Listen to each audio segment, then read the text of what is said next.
Good morning, everyone, and welcome to the April 11th Ways and Means Committee meeting. Let's stand and recite the pledge, please. I pledge allegiance to the flag of the United States of America and to the republic for which it stands, one nation, under God, indivisible, with liberty and justice for all. Amen. Thank you, everyone. Okay, we have an agenda before us. Are there any additions or changes to the agenda? So we removed budget amendments, and we added a resolution to authorize the MIDC grant application. And then related to the budget, which we don't have to strike, I'll talk a little bit, we're not doing the full departmental budget presentation today. Okay, thank you. That's everything? That's it. Do I have a motion to approve the agenda? I move the agenda as changed. Support. Okay, moved and supported. Any more discussion? All those in favor say aye. Aye. Any opposition? Thank you. Approval of two separate meeting minutes. One is for the closed session and regular meeting on March 14th, and then we have a budget meeting minutes from March 28th. What is your pleasure? Move the minutes. Moved and supported. Any discussion? All those in favor say aye. Aye. Any opposition? Thank you. Moving forward, limited public comment. If you have anything you'd like to address the commissioners with, the Ways and Means Committee this morning, you have 3 minutes to do so. Come to the podium, state your name. All right, seeing none, we also have another opportunity towards the end of the meeting. Okay, item number 6, 23-24 audit update. And we have a presentation this morning, is that correct? We do. And we do have a resolution to accept the audit, just to formalize it's been accepted. All right. All right, good morning. Good morning. My name is Nate Balderman. I am the audit principal with Raymond that was responsible for overseeing and signing the report. Before you, what has been issued for the audit is final financial statements. We issued on March 19th, so we were able to get things wrapped up, I think, a little bit earlier than what we had in the past. In terms of my presentation, I'm just going to focus on mainly the overall results of the audit, not the financial results itself, but the results of the audit, talk about findings and some changes over the past year. So this year's audit, while there's always challenges in an audit, I feel like it went very smoothly. You'll see that in the overall results of the audit. Within our audit, I always also like to point out there are certain components that we rely upon other auditors. Your reporting entity includes certain component units that are audited separately by other auditors, and that would be the Health and Rehabilitation Services Facility, as well as the Road Commission. For the audit, we did issue an unmodified or a clean opinion, which is what you're looking for when you have a financial statement audit done. It means that the financial statements were fairly stated in all material respects. There's a level of materiality of what we're looking at. We're not examining every transaction, and we're just giving you that reasonable assurance that you can rely on the information that's in these reports. And again, that's the highest level that you can get. That's what you're looking for when you look at that audit. In terms of, a lot of times I talk about what has changed during the year, new standards, changes in regulations and the like. The only standard we had to implement actually this year was related, there's a revised footnote and a way of reporting things. When there is a change in major funds, we now have to report it as a footnote, and you have some extra columns that are in the financial statements in the year that's presented. It's one of the weird standards that comes out. We have to adopt it, but you did have some changes in major funds this year, both in your governmental funds and in your enterprise funds. So it's a pretty simple disclosure, but it was a change from what the standards used to require. This next year, coming into this next year, we'll have to management will have to look at a new standard on compensated absences. That's one's going to be a little bit heavier lift. It's one of those where you have to examine all the different union agreements, policies and procedures of the county, and then have to change how you're measuring that liability at year end. Again, from an audit perspective, it's kind of one of those standards where it's probably, most of the changes won't end up being material, but it's still a process you have to go through. And it's a bit tedious because it is a completely different measurement and way of measuring things. Liabilities are going to go up, but for the most part, it's only going to affect your government-wide financial statement, so it won't affect how you budget. So that's not necessarily a concern. But it will be something that management has to go through the process and incur time and expense in doing that. So that will be the fun for the 2025 fiscal year.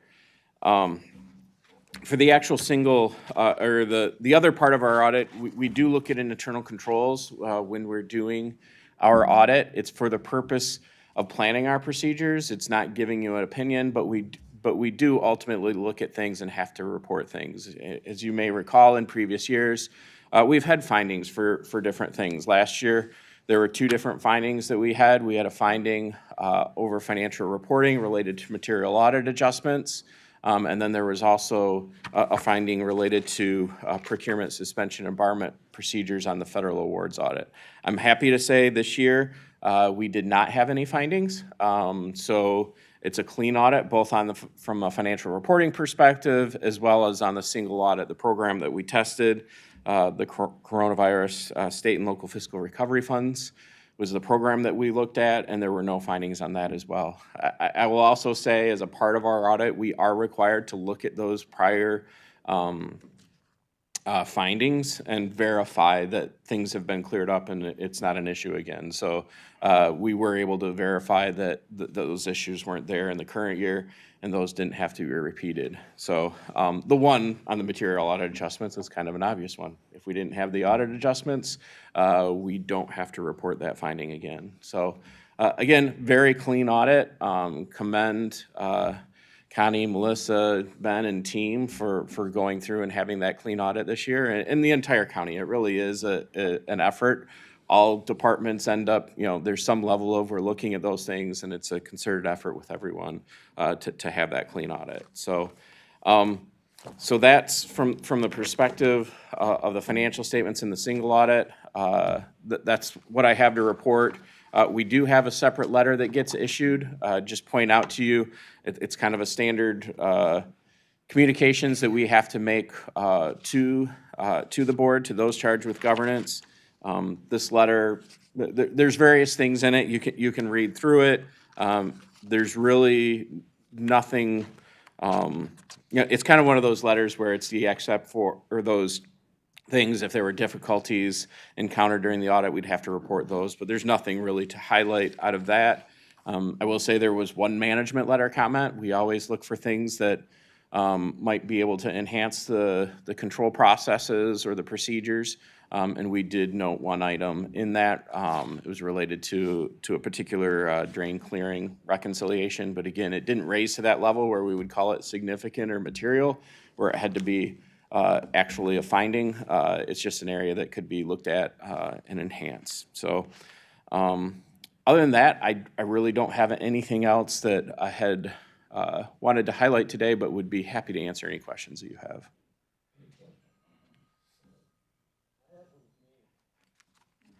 Any questions? I've got some. We talked about the absentee, what do you call that? Compensated absences. It's the Governmental Accounting Standards Board. So it's the standard setting that you have to look at. The GASB is what it's referred to sometimes. So that's your sick, vacation. There's a lot of different of benefits that fall under that you have to evaluate. And it's really what it looks at is what is the value, what is remaining at the end of a year that you would have to potentially pay out Either, and this is where the big change came in that standard, was it really had been focused on what would be paid out if somebody were to retire. And now it's what would be likely to be paid out either if someone retired or if they just used the benefit. So if you had vacation days that were sitting out there that hadn't been used and you're gonna use them over the next 5 years, and they're gonna end up getting used, you have to now accrue that liability. And that's where the main change has come into play with that standard. All right. Commissioner Moudry. Mr. Balderman, I just want to, you kind of touched on this, but I want to be clear on this. You did find our staff completely cooperative during this audit, correct? Absolutely. Okay, thank you. You're welcome. Anyone else? Okay, I'm going to ask a question that I'm sure the public wants the answer to, and I've been looking through the index, the table of contents here, and I cannot find the section where you've discovered all kinds of waste and abuse. Is that hidden in here somewhere? That is not hidden anywhere in here.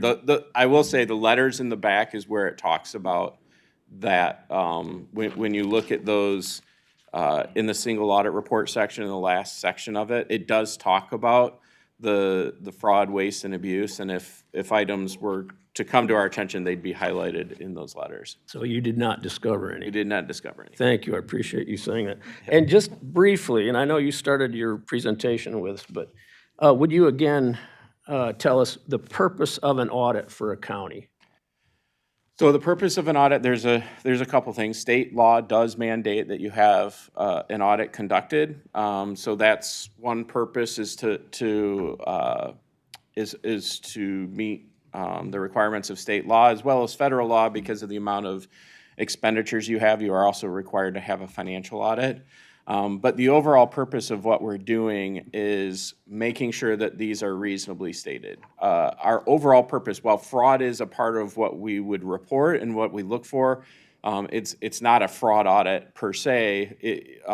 To say there's a guarantee that that didn't happen. It's to say that this information that you have in this document is something that you can rely on. To make management decisions, to make good decisions as a board. So it's making sure that that information is accurate. All right, thank you very much, I appreciate that. Any other questions this morning? All right, seeing none, thank you so much for your report. Yep, thank you. Thank you, Nate. So we have a resolution to accept the audit. Well, did we read it? Yes, resolution to accept the September 30th, 2024 Eaton County audit. So we have a, oh, we had support. Okay, all right, thank you. Let me get, all right, thank you. Any discussion on the audit? All right, hearing none. All those in favor of acceptance, say aye. Aye. Any opposition? All right, thank you, everyone. I will let you know that at the end of the meeting, we will have a report from Melissa that actually goes through this audit report. So you understand the actual budget, you know, the expenditures and the revenues. So she'll go through that. That's the critical piece to the report. All right, thank you. We'll wait eagerly, Melissa. All right, on to item number 7, equalization and property description. Equalization report.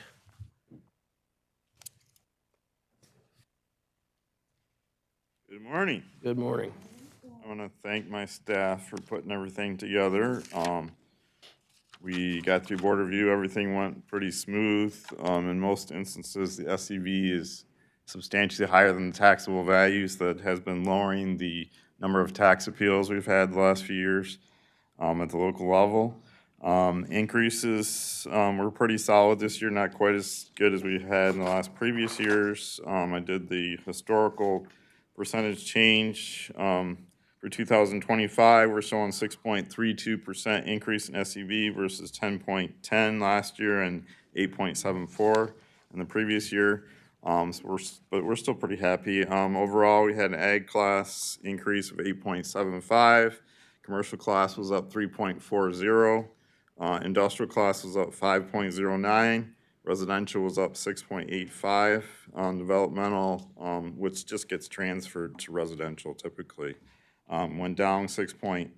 6.15. Total real was up 6.38. Total personal was actually up 5.25, so that is increasing somewhat. And the grand total was up 6.32 for a total value now of SEV countywide, $6,753,208,484. Let me go over some of the local jurisdictions, some of the larger increases. Mostly the rural townships were showing the largest increases due to their concentration of agricultural and residential. Some of the residential classes are still going up quite a bit. Roxanne had an increase of 9.1%. Vermontville was up 9.2%. We had Calamo was up 11.4%. Bellevue Township was up 11.5%. Walton Township was up 10.9%. Then we had Olivet, which was up 17.2%, and Potterville, which is up 9.5%. Olivet was partially because they had a pretty substantial increase in residential costs this year. Is there any questions on this particular report, the 4024? Anyone? I don't see any, Tim. Okay, we need to, let's recommend that to the full board. Do we need a resolution for that, or just a motion? Okay. I'll move to address or send the SEV values to the full board. Moved and supported. Any other discussion?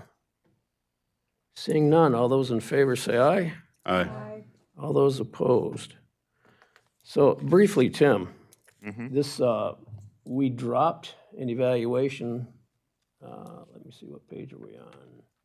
258 of our report this morning.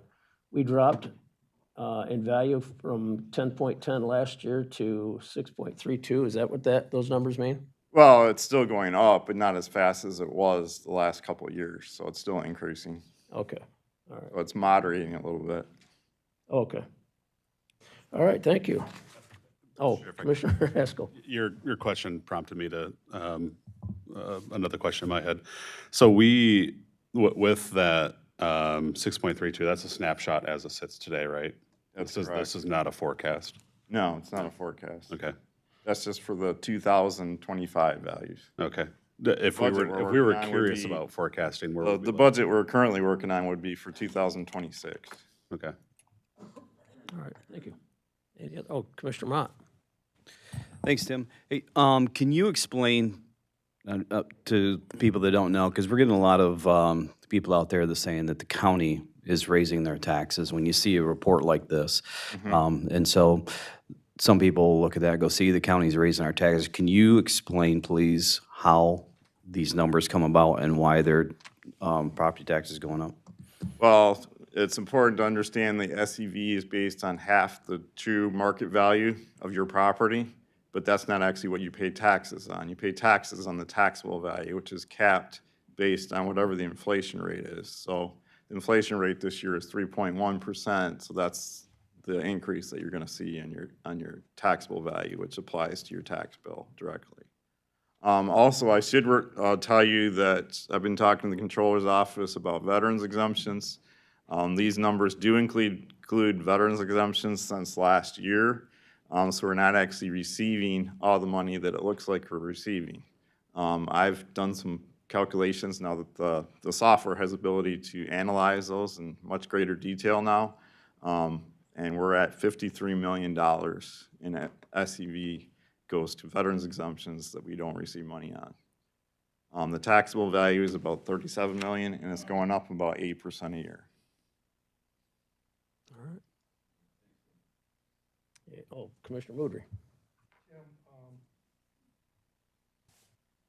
Tim, when you say veterans exemptions, you mean disabled veterans, correct?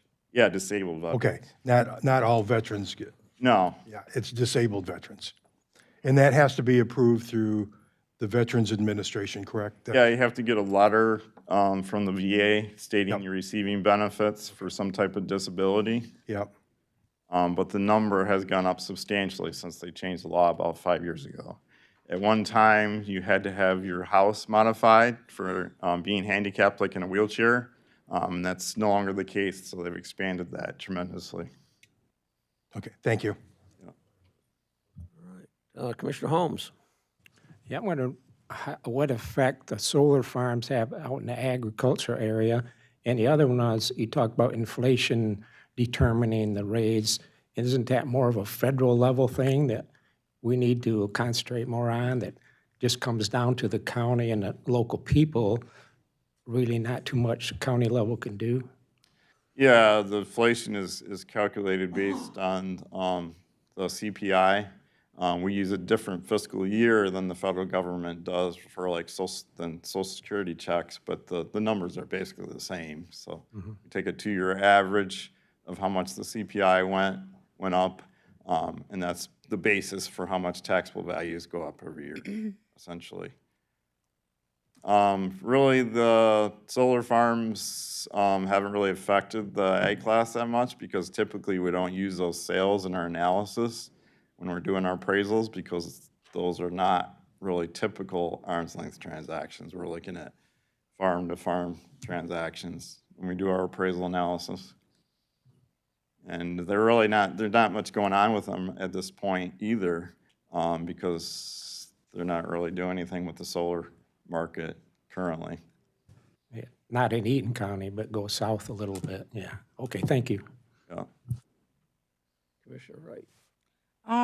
Tim, thank you for your presentation, but I would like to say that I just attended a legislative conference through Michigan Association of Counties this week, and really, it has gone up, the veterans exemptions, and there's a lot more counties struggling than just Eaton, and that is turning into an issue that needs to be looked at because of the exemption. I mean, they didn't expect it to go as large as it is, Yeah, it's been growing every single year.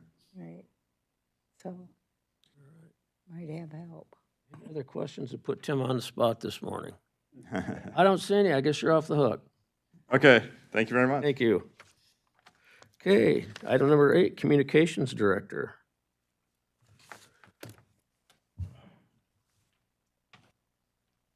Good Morning, Commissioners. Logan. To start my report, as you see in your packet, engagement's up, just like the last couple of months we've talked about. We're talking about a lot of things online, i.e. the millage, bank intercounty drain, that instills a lot of engagement, which is good.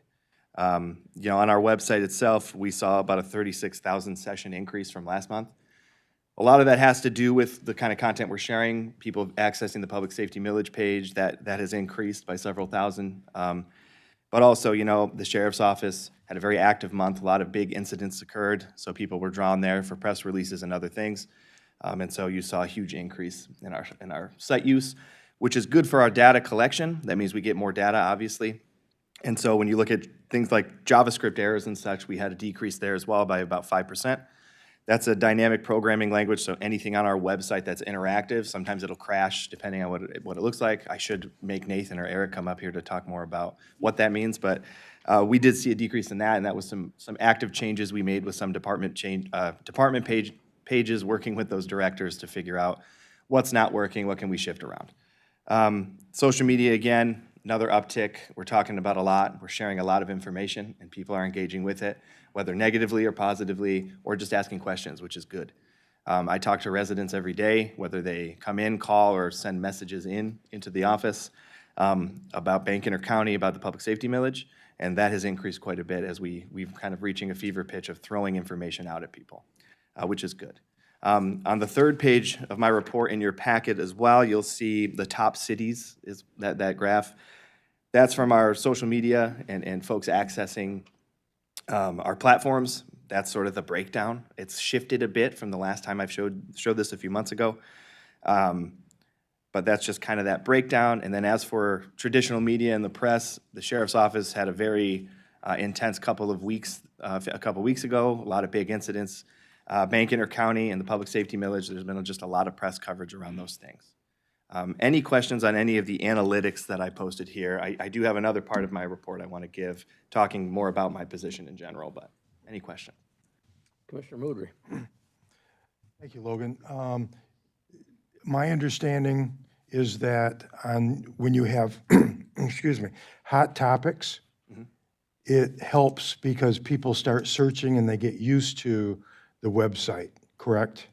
Yeah, and so are you talking about like our website or just? Our website. Yeah. So any increase you see, you could call our website an expected touch point with anybody, residents, other local governments, whoever's accessing it. But that expected touch point only comes when they want to use it. And so it's not like we're throwing it at them. It's, if you want to access this, here it is. And so you'll see that uptick. And then the more they use it, the more data we can collect to try and make it cleaner as best as we can with the platform we have. And so, yeah, you're right. And then on social media, if we post something about the public safety millage, about a resource recovery event, something like that gains a lot of traction, people want to know about this, they'll interact with that post, whether they comment, they like it, they share it, and then in the future, the algorithm will then, if I share something else, whether it's about the county clerk's office, the prosecuting attorney's office, that will populate their algorithm and they'll see that information because they've been interacting with our stuff. And so that's kind of the dance you play with them interacting with our stuff. So the more we post with good engaging content, sharing information people need to hear, then posts later will be seen more. That's the hope anyway. It doesn't always work one-to-one like that, but that's the hope. But that's true of a lot of browsing. You go in for one thing and you go to another, but it opens things up. Oh, I didn't know that this was available. Yeah. Yeah, it is. Thank you, Logan. Any other questions for Logan on that? All right, moving on. Yeah, so I've been asked by several different people to kind of talk about what my position actually is as the communications director in the controller's office. There is a running theory that I'm just the social media or PR guy for the board.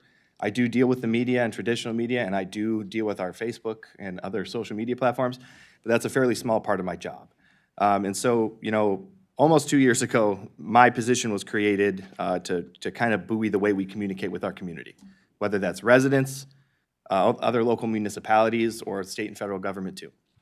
And when I first came on, the first major changes we made were upgrading the accessibility of our digital platforms like our website, and we were stuck in a box with what we could do with our contract, but we made great strides there, adding different platforms for people, whether that's just form submissions, the newsletter, social media, whatever it is, to try and share information, updating brand guidelines so we speak as a singular county entity. We have great communicators here at the county, from the prosecuting attorney's office to the sheriff's office on social media, 911, parks, but we've never really spoken as a singular entity, right? You guys speak to your constituents in your district, but the county as a whole needs to present its best foot forward. And then just generally actively engaging with traditional media to buoy transparency. And that's kind of that press piece, right? We try to give them as much information as we can. We can't dictate how they report it, but we don't want a void to be filled with misinformation because we didn't provide the right information. The lack of communication that Eaton County has had over these last several years before I started, it kind of put us on the back foot a bit. There's a big financial crisis happening. We all know that. But the public didn't necessarily know that unless they came to some of these public meetings or they heard from you in your district. The county wasn't sharing that information as loudly as it should have. And that's why you see people angry or confused and not understanding why this is happening. I don't blame them for being frustrated. And we also need to promote our available services, from veteran services to resource recoveries events to the county clerk talking about elections. We need to share that information. The residents need to know that. The other local governments need to know what changes are happening. The wants and needs of residents as well, and to build trust from their local government. That's kind of what we need to do. My role has evolved over time. Again, I'm not just the PR guy for you guys. I don't think I would have taken this job if that was what you guys wanted. But obviously information sharing is a huge part of my job. I work with all departments if they need their services promoted, whether it's veteran services, resource recovery, the clerk, or if I need to share information about the tax limitation proposal, the public safety millage, elections in general. I provide writing, graphic design, advertising for these departments. I'm the point of contact for all press inquiries for these departments too, as we talked about. And again, we need to leverage that traditional media, that TV, the Lansing State Journal. That's where people are hearing about us, and we need to give them the information, and we need to give them accurate information. I am the public information officer for the county. So if there's an emergency, whether it's a major weather event or if something occurs within the sheriff's office, a major act of violence or something, I'm that point of contact, not just for the media, but when residents reach out. They're generally reaching out to the county, and that passes through me first. So I work closely with the sheriff's office, with emergency management.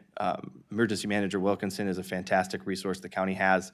He has helped me a great deal in training me and setting up the county to have that apparatus for those major events that may occur. Platform growth and accessibility, as I talked about the website, I maintain our website and I try to make it better, make it more accessible. When I started, it was very confusing. Commissioner DeRocha, Commissioner Toomey, Commissioner Mott, you guys, they have all talked to me right when I first started, said, what can you do with this website? Because it needs help. We are, again, stuck financially with what we can do. We have a contract with a platform. It's a good platform because we have a lot of information, but we're stuck in a box, but we're doing the best we can with that. Again, I've added platforms because we need to give a platform to residents and other local bodies of government to actually ask questions, express their concerns, and tell us what they want or what they need. And although I don't have as much time to monitor social media and other things based on the other stuff that I do, it's important that we have it. That's where people are. That's where our people are communicating. Resource development, so I assist in grant writing, management, creation, planning, distribution of any programs that we run, whether that's the Parks Grant or opioid settlement funds. I'm a part of that setup. I work towards securing funding, as we've talked about, whether that's from state or federal offices or foundations. That's how, through Connie and Ben's leadership, we got $5 million from Bank County for Bank County Drain Project. The infrastructure grants and congressional spending we're trying to get from our other local officials now. And I try to advocate with local, state, and federal for any project initiatives. Again, as I've said before, we go and talk to townships, cities, villages, the state, or federal offices, and they ask where Eaton County's been. Well, we're here now, and that's what we're going to try and maintain. And then finally, with transparency, public meetings, administration, I assist tech support kind of for these public meetings, mainly the live streaming, right? And a lot of what you see in your packet I assist with, unless it's wrong, then that was obviously Claudine and not me. But I have a nickname in the controller's office, and it's spread to other departments, though I'm not sure how they caught wind of it, but I'm the scribe. So my background is in writing, and so if a department or an office needs a service promoted, a major report, whether that's the CIP, the Financial Stability Report, I'm helping Resource Recovery now with the MMP plan. If they need that writing, I'm the scribe. I'm here to help, and I'm here to make it accessible and understandable to the best of my ability for the public. So that's kind of a lot of what I do, and I'm sorry that I kind of blitzkrieg through that a bit. But I know that my name comes up a lot, and my position in my department comes up a lot, whether that's on social media, questions that I field, whatever it might be. And so that's kind of what I do. Can we do things better here? Yes, there's a lot of stuff I want to get done, from policy to internal communications needs to be better. We have a huge workforce here. So there's a lot we need to do and continue to do, but that's kind of a snapshot of what I do. Any questions on that? Commissioner Moudry. I'll be the best. I just want to be clear that I've been referred to as a scribe in my past, so you're not alone. Good. Commissioner Wright. Thank you for your synopsis of your duties and how they've changed over time since you've come. I do like the website, and I send people there often. The one thing is, as we get closer to the 9 days of early voting on our ballot issue, are you going to be putting things out so that we can share it on our Facebook and things like that to remind people that there's early voting? Because early voting is something that just started last year, so not everybody's going to even still be aware of being able to go to a ballot box someplace. So I would appreciate that. Yep, we will, and I just actually was talking to the clerk's office this morning. I got more information because some of the precincts have consolidated where they're going to vote for this election too, so we'll get us all that information out. Okay, thank you. Any other questions for Logan? Can I Commissioner just Mott. make, sorry. I just wanted to make a note on the early voting. So this election, it's not 9 days. That's not required. It's 3 days, and that's occurring in Delta Township, but not the other townships, because collectively, they've decided not to do that. So it is in Delta, but it's only 3 days. Oh, I didn't know that they had options when it was a public voting situation. Yeah, on a special election such as this, they do. On a general election, they don't have a choice. So if they're from Walton Township, they actually could stop by over at Delta Township and vote? No, those are for the residents in Delta and Windsor only. And Lansing, I think. Lansing, yes, Okay, because that's where they did it before. Correct. In 2024. correct. Okay. Thank you for your clarification. Any other questions?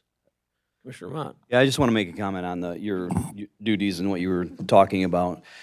You know, we'd been talking for quite a few years about having a communications director or some department to get, information out to the public from the county.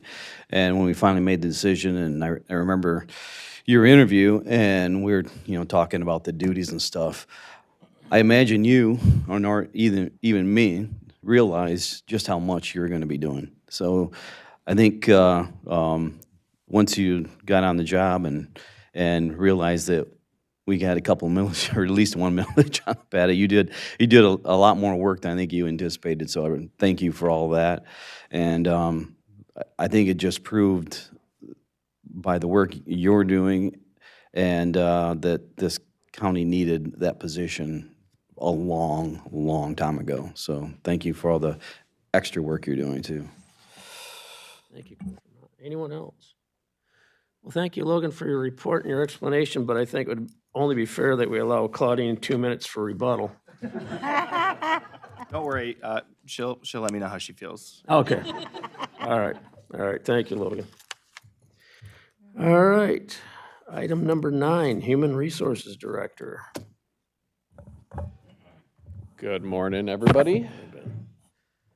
So I'll dive into the positions update report. We filled 7 positions this month. We have 11 positions posted. 7 of those are ongoing requisitions open with the Sheriff's Office, Youth Facility, and Parks and Rec, which are hiring seasonal positions. So if you know young, inspired people that love parks that are looking for summer employment, please refer them there. I know our Parks Director and Chad would love to interview them. There are, at this time, no current open positions within the administrative wing that we're recommending this month. So there's no action necessary from the board other than just to adopt the report as it is. There are some elected updates in there, but no action from the administrative wing required. I'll say with any organization that has a loss of talent, it's not just a missing FTE on a report, but it represents hours of staff time to post a position, evaluate resumes, review references, interview candidates, and then, if able to successfully land somebody qualified, spending the next 6 months to a year onboarding them. So as we talk through this report, I just want to add that context to it because it's easy to just take a glance and move on. But there's been a lot that we've had to go through as a county. This pressure is felt by many offices in Eaton County because we have high turnover, which is the high cost remaining staff have to pay when they cover the gaps that are left with vacancies. To give you perspective on this report, we have an 11.27% vacancy rate out of our number of authorized FTEs. And over the last 12 months, we've had that rate at 12.71. So county has been rolling with almost a 13% understaffing across the county. And that has an effect. For trial courts, remember that the trial courts consist of probate, district, circuit, juvenile, specialty courts. It's a very complex operation. They also have the operations of the youth facility, which altogether represent an interconnected ecosystem that's proved difficult to retain staff and recruit new employees. So I applaud the court as they've managed a number of shifts that have occurred over the last 12 months. Prosecutor continues to have significant retention recruitment problems with attorneys in his office. And as we discuss public safety ongoing, it's important to remember that's the full life cycle of a reported crime, so not just the arrest and the jailing, but it includes the process the prosecutor has to evaluate a case and ensure the defendants are treated fairly and victims get their day in court. The prosecutor's office have to assemble law enforcement records, evaluate all cases, and then we have attorneys that have left Eaton County to become judges, parole board members, 3 to the AG's office, 3 to Livingston County. And all these departures have a theme: higher wages and lower caseloads, right? And that makes it very difficult. So currently, the structure and compensation we have at the county is not meeting retention and recruitment needs in his office. So it'd be noted that prosecutor can't just hire outside counsel to supplement within his work. So when you hear the prosecutor's down attorneys or is understaffed, it's a significant impact in that office. Compared, we have vacancies in the public defender's office, but they can rely on roster attorneys to fill gaps. So it's not a one-for-one when you look at it on the report. And Prosecutor Lloyd has continued to hold positions for his office because, as he stated in the past, it's difficult to hire when you don't know what your budget's going to look like in the future. So bringing somebody in a few months before some tough budget discussions. Sheriff Department update. So we've got 2 vacancies in the jail corrections division. Still difficulty in trying to fill the vacancy of the jail EMT. Road Patrol, we have 6 vacancies. There are 10 deputies in field training right now, which should complete sometime in May. When those officers are out, we will truly have 6 vacancies, but for while they're in field training, they have to patrol with another officer. From a coverage standpoint, it's really like the department is still 16 spots down. I know once that change is in effect, the sheriff will have a lot more flexibility with how he's able to staff different shifts and patrol. So I know this has been a big mile marker and a lot of work that they've put in to get to this point. So just something to keep in mind, and that number can sometimes even be higher than the 16 if you consider those on medical leave or on planned time off. So staffing a 24-hour operation is a lot of logistics and a lot of work. Then I would say, this has been one of the worst staffing periods in Eaton County history for Road Patrol. So again, that process of recruiting, onboarding the candidate, going through the academy, and then completion of FTO, that's about a year process to get an MCOL certified officer on the road if you're relying on the academy as your way for pipeline recruitment, which we've had to do. Our early bargaining has helped make it feasible to be where we're at today, but we still have work to do. Currently, there's only 1 candidate being sponsored in LCC. It was 2, but 1 was unable to complete the process. So again, I think there are a lot of considerations with how hard do you recruit when you don't know what your budget looks like, and I take my hat off to the sheriff and prosecutor as they're trying to make decisions for the future, not knowing where things are going to end up. Drain Commissioner Office update. After discussions with the Deputy Drain Commissioner and other contractors performing work on behalf of Richard, the Drain Commissioner is exploring a different structure for his office. So we have moved their positions to on hold for the time being. I believe the Drain Commissioner is exploring use of contractual services to have a part-time accountant assist with bookkeeping and an engineering firm to conduct the annual assessments for that office. We've updated the openings to reflect they're on hold until we receive further direction, which should be provided by the Drain Commissioner. And at that time, we would make the request that he come and have the discussions with you all. So, yeah. All right, so that's the positions update. So, Any questions for Ben on positions update? All right, thank you, Ben. Moving forward. Next, we've got summer camp manager. There are 2 positions that were authorized to send to the consultant. I think that came back at $510 to have this work done. After reviewing the positions and then evaluating them on our point scale, they were evaluated to come in at a top pay of $21.63. Sorry. For the seasonal position, which is a job that is only for essentially 12 weeks. It's going to be around summer programming. So I believe the department sees this as 2 weeks before and a week after the summer camp. And then the foreman itself, which is a full-time position, which would have a benefits package associated with it, at top rate is a $26.76 an hour position. So the seasonal camp position is the additional leadership and oversight for camp programming. The estimated expense for this role would be $11,606 annually. This represents $10,382 in wages because the only additional expense is the basic withholdings because it's a non-benefit, non-retirement position as a seasonal staff. The groundskeeper foreman is a full-time position, which is equally vital in providing year-round oversight and direction of maintenance operations across the park system. Now that we have our strategic plan done and we have 4 parks that have a lot of infrastructure improvements scheduled over the coming years, this will give them the ability to have multiple work crews at different ends of the county pushing those large development projects through. So that's part of the vision for the groundskeepers, that they can work in tandem with the operations supervisor. The rate for estimated expense for this role would be budgeted at full cost, which is $93,250. That represents $55,660 in wages, and then the rest is full fringe and benefits.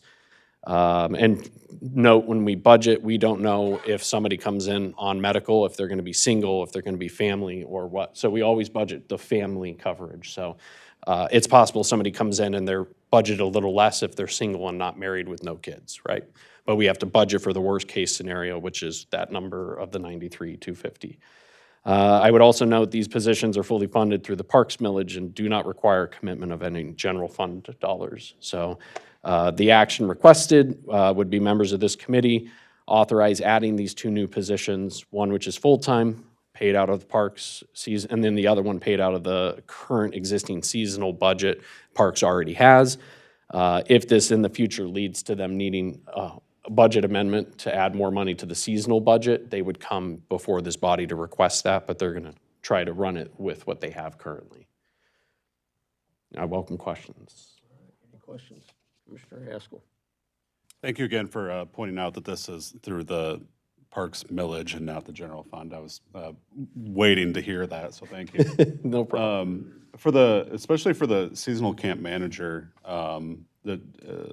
I guess either one of these positions, are they directly involved with generating revenue into the Parks programs? That's a great question. So there's where we're at now and where we could be at in the future, which I think in some of the bigger discussions we've had with the Parks Director is there's no guarantee that the Parks millage is renewed at the end of a period of time. So part of the structure build he's doing in the back of his mind is if we needed to switch to a self-sustainable model, would we go back to charging for parking, charging for events, charging more for childcare programming like we do with the summer? Those are all options. Summer staff, yes. So summer camp does generate revenue. It's a great deal, though. There's a reason why our summer camp fills up in a matter of like 30 minutes after we post it, because our rates are phenomenally low compared to childcare alternatives for summer, and it's educational programming, and it's really so it's probably not enough to pay for this position itself, but in the future, in consultation with Parks, if the desire is to switch over to being revenue sustainable, this position would pay for itself. We would just tack it into whatever the actual cost to operate the summer programming is. And then for the groundskeeper, I would say similarly, we would have to assess what is Parks operations at this level cost. And if we don't have a millage, where is that revenue going to be made up? Is it through athletic programs, programming opportunities? So I'd say the second one I can't really answer today, but the vision is to have that clearly defined when we transition, whether or not to be on a millage at the end. Perfect, thank you. Commissioner Wright. Ben, when we have the camp openings, are they a week-long camp sessions for these young people? That's my understanding, and Parks Director was here, I would say he'd be a better one to answer. But my understanding is, yes, so like parent A applies, they could do 1 week or 2 weeks or the full 8 weeks. So it is broken up on a weekly basis. So it isn't incumbent on a attendee being present for all 8, so people can pick and choose. But I think we do see a lot of kids, either the full 8 weeks or like the majority of them, yeah. Okay, when we are approving this part-time position, this was so that we could expand the program, wasn't it? Isn't that what Alex was talking about? Correct. This would give them the additional capacity to expand programming. So from where we were a year ago, there was only one person who held the license to operate this programming. We've built redundancies for that, which is helpful. This will give increased capacity. So similar to the foreman allowing 2 work crews at different parks, this seasonal camp manager would give them the ability to say hire enough seasonal staff to actually have 2 offerings, and so potentially doubling the amount of revenue generated and double the space allowed in terms of kids coming and signing still out. meeting our licensure requirements. Okay. So, how much do we charge a week? Do you know? I want to say like 250, but I don't know if that number, I'd have to go back and check. 150. 150. Yeah, yeah.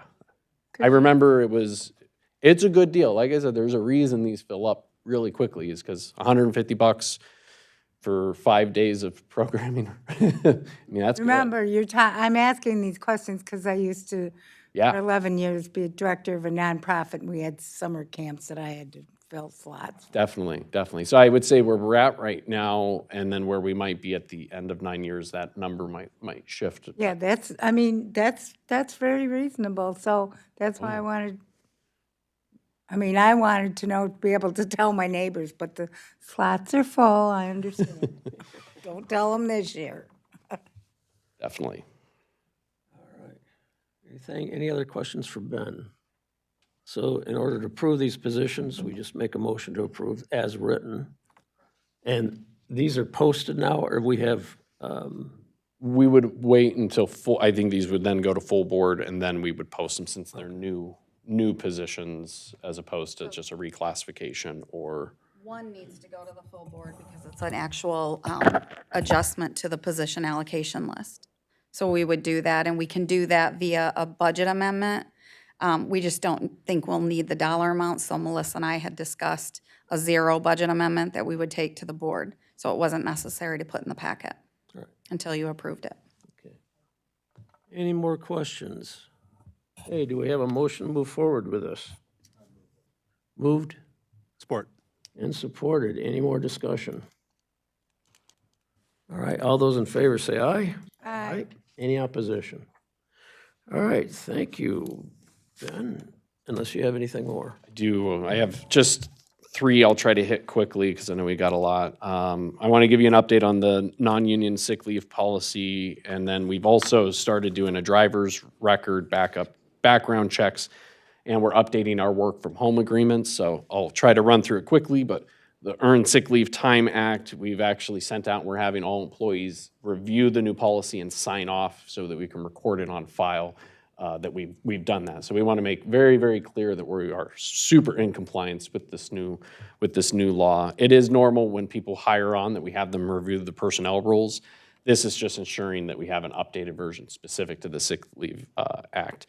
Additionally, based on some internal discussions and feedback, and we've had this discussion, but annual driver record checks and background checks. So a lot of times if we hire somebody in, we go through that process up front, but then we can sometimes go years and not necessarily revisit it. And so that could be concerning when you have some positions that have access to secure facilities and et cetera. A lot of offices, like the sheriff's office, the prosecutor's office, central dispatch, they have required, notification if there's an event that occurs in someone's private life that could affect their employment. That has to be notified. But for other divisions that fall under the purview of this board, we didn't have something like that in place. So we've done a refresh. So we've gotten annual drivers background checks from folks. And I'm happy to report up to this time, I think we've submitted over 40. We have not found any qualifying events that would make us question any of our employees or their ability to operate a county vehicle. We're still working on the personnel rules for next year, but we're planning on building in there an automatic annual check-in, and a mandatory disclosure. If something happens, they at least disclose it. It doesn't mean that an event like that's going to affect somebody's employment. It just needs to be disclosed, same way the conflict of interest policy is written in the personnel rules as it sits today. And then I have a work from home piece, but I think there might be questions on that one, so. Any questions? No? Okay. Similarly, with work from home, during COVID, we were really good when we first transitioned into work from home, where we had agreements that everybody had to sign and review, and kind of defined what the work from home privileges are, because working from home is a privilege. I know residents sometimes have interactions with other units of government, not local, and they think work from home is like not actually working. I can assure you from the county, it's working. We don't have staff capacity to have people just sitting at home being on call and claiming they're working from home. If our staff aren't doing their job, we know it because somebody else has to step in and to do their job. But To make this more coherent, we updated the policy and we're getting it reaffirmed out and making it clear to employees, if we ever catch you having an issue with this policy, it's revoked. So work from home is a privilege. This isn't a cost-saving measure. We're not saving money by you not being here and not having the lights on. You know, this is us trying to have flexibility because we know we don't have the wages. We know we don't have this, so we can try to be flexible where we can. But through these agreements, we make clear it's a two-way street and we will revoke work from home privileges if necessary. And there's no action on this. I just want you all to be aware these are discussions we're having with the executive leadership team. Elected offices are different. They're aware that we're doing this, but haven't gotten to sit down and share all of it. But they're at least contemplating if they want some of this to extend to their office. It's available. And then personnel policy, we're still working on that update, but we will have that. I wanted to touch on the grants and federal funding. So I know the federal budget process has moved through, and it looks like it's probably going to be hitting a lot of legislative priorities that the executive branch has. So what that might mean, similar to what we said before, is as you go through your budget process, knowing federal funding is the subject of rapid developments. There's been a lot of legal challenges.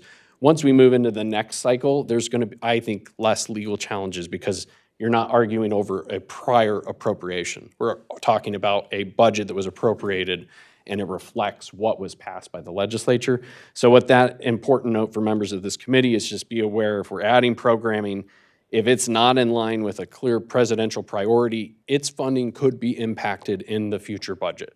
And it's not necessarily going to be subject to challenge because once Congress appropriates a budget, that's law. Once that's on a new fiscal cycle, I think things will look different. So just be aware of that. So our recommendation is departments and offices that are reliant on federal grants, keep a close eye on the agencies or the sources of your funding and monitor that, because if that funding is in peril whatsoever, it should be communicated to this body, especially if there's going to be a request for gap assistance, which we will be limited to provide, but at the same time, you guys need as much notice as possible so that you can contemplate action. So any observation should just be reported, even if it's a temporary disruption. So that's all I've got. Any questions for Ben? All right, thank you, Ben. Item 10, Finance Director, Melissa. Good morning. So I will apologize. I have quite a few reports here. So I'm going to start off with just our monthly report on the current general fund finances. As you can see, it's just a quick one-page summary, but already our interest revenue and rents are exceeding our budgeted amounts, so that means kudos to our treasurer who is continuing to bring in interest revenue that is larger than expected. So he's doing a good job. So thank you. You'll also see that debt service has not had any expenses yet this fiscal year. That is because I have not performed the journal entries necessary to allocate those funds, not that there have not been any expenses. All of those expenses are currently sitting in departmental expenses for vehicle and the like. So that will be moved as soon as I have the capacity. Are there any questions or recommendations or requests regarding these financial reports? Okay. Then I will move on to the health insurance report. This month's health insurance report is substantially smaller than previous reports.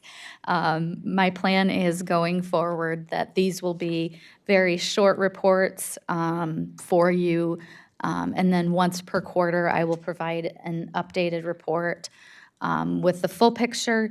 This is just a snapshot of the important information. Particularly, we have spent the amounts that we've spent for the calendar year as well as the fiscal year. This does not include any settlement amounts, so that's why my plan is to submit these once we've received all of the settlement amounts once a quarter. So, any questions or objections? Okay. Next, we have our child care fund report. Yes, I will be likely updating this one as well, but it's not yet. So this month, child care fund expenses are continuing to be as projected. The one big difference is the state ward chargebacks are larger than we've had. We've experienced quite a bit of expenses over the last 2 years on this line item, so we will continue monitoring this. But it is expenses that the county has no control over. It's based on youth and where they're placed, so the state pays these bills first, and the county has to pay the state back. So I will continue to monitor that one. However, we've had a couple of expense line items, institutional care, that we have historically not used. That is because these were expenses that we had prior to the engagement of the state pays first. So some of these expenses we will want to review and make sure that we're not budgeting for that quite as much for future years. So, are there any?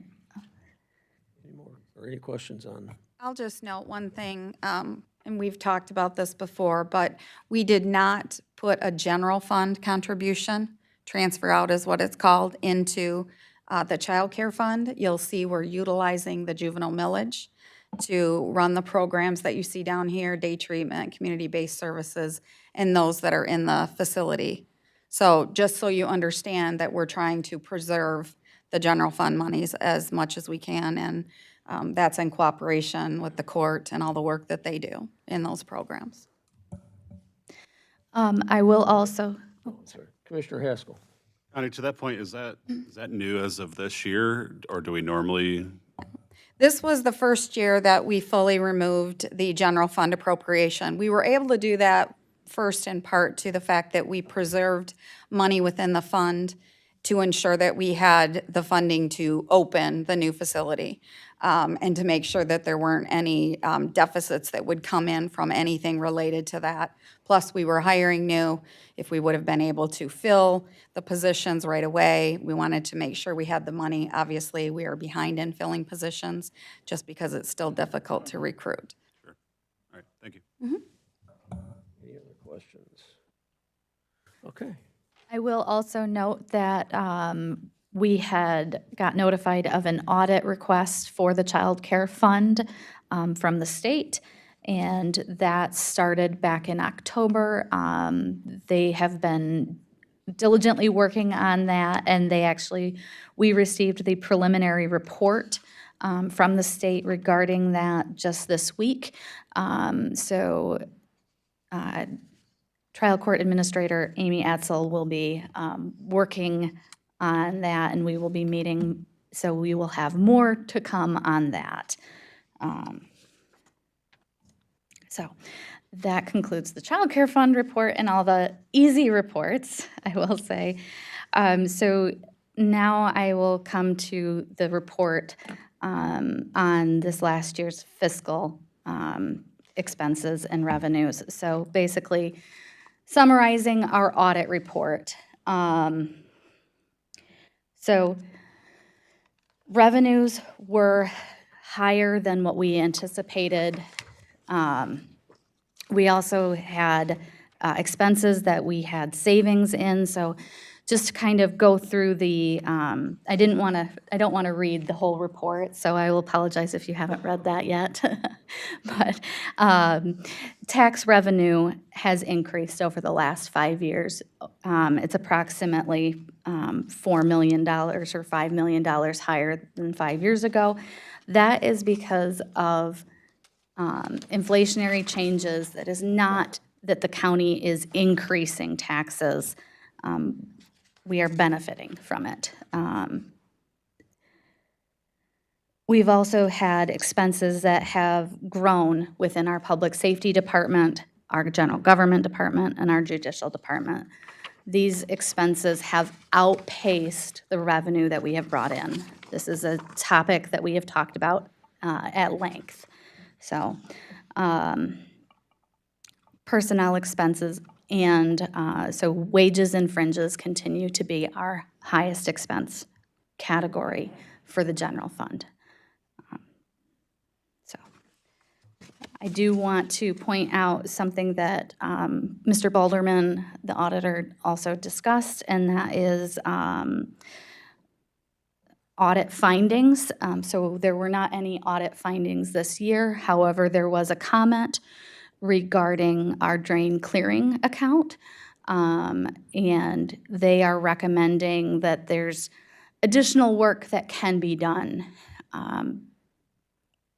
We always take that very seriously from administration's standpoint, and we always look at it as an opportunity to improve.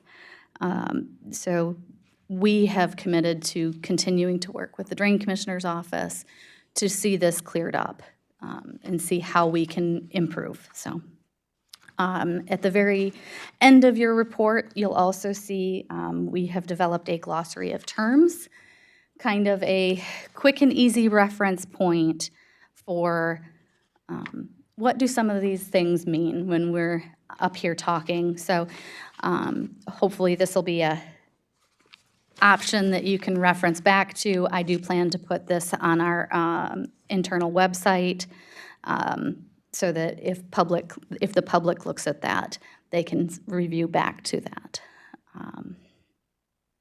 So I will also say, so getting into the actual meat of the reports, our tax revenue was up based on what we projected. So that I do have to give kudos to our Property and Equalization Director, Tim Vandermark. He did a great job projecting what our revenues were. He projected our tax revenue to within $65,000 of what we actually received, which, considering how large our tax revenue is pretty impressive. So he did a great job. So thank you, Tim. So we did also receive increased personal property tax revenue, which is not something that Mr. Vandermark projects. So that accounts for the other portion of that increased revenue. We did also have lower expenses than what we were budgeting. And that comes back to positions that departments chose to remain unfilled. So the prosecutor's office choosing to not fill attorney positions and legal assistant positions. You'll see the general government savings was $1.2 million. A substantial portion of that was from the prosecutor's office. Go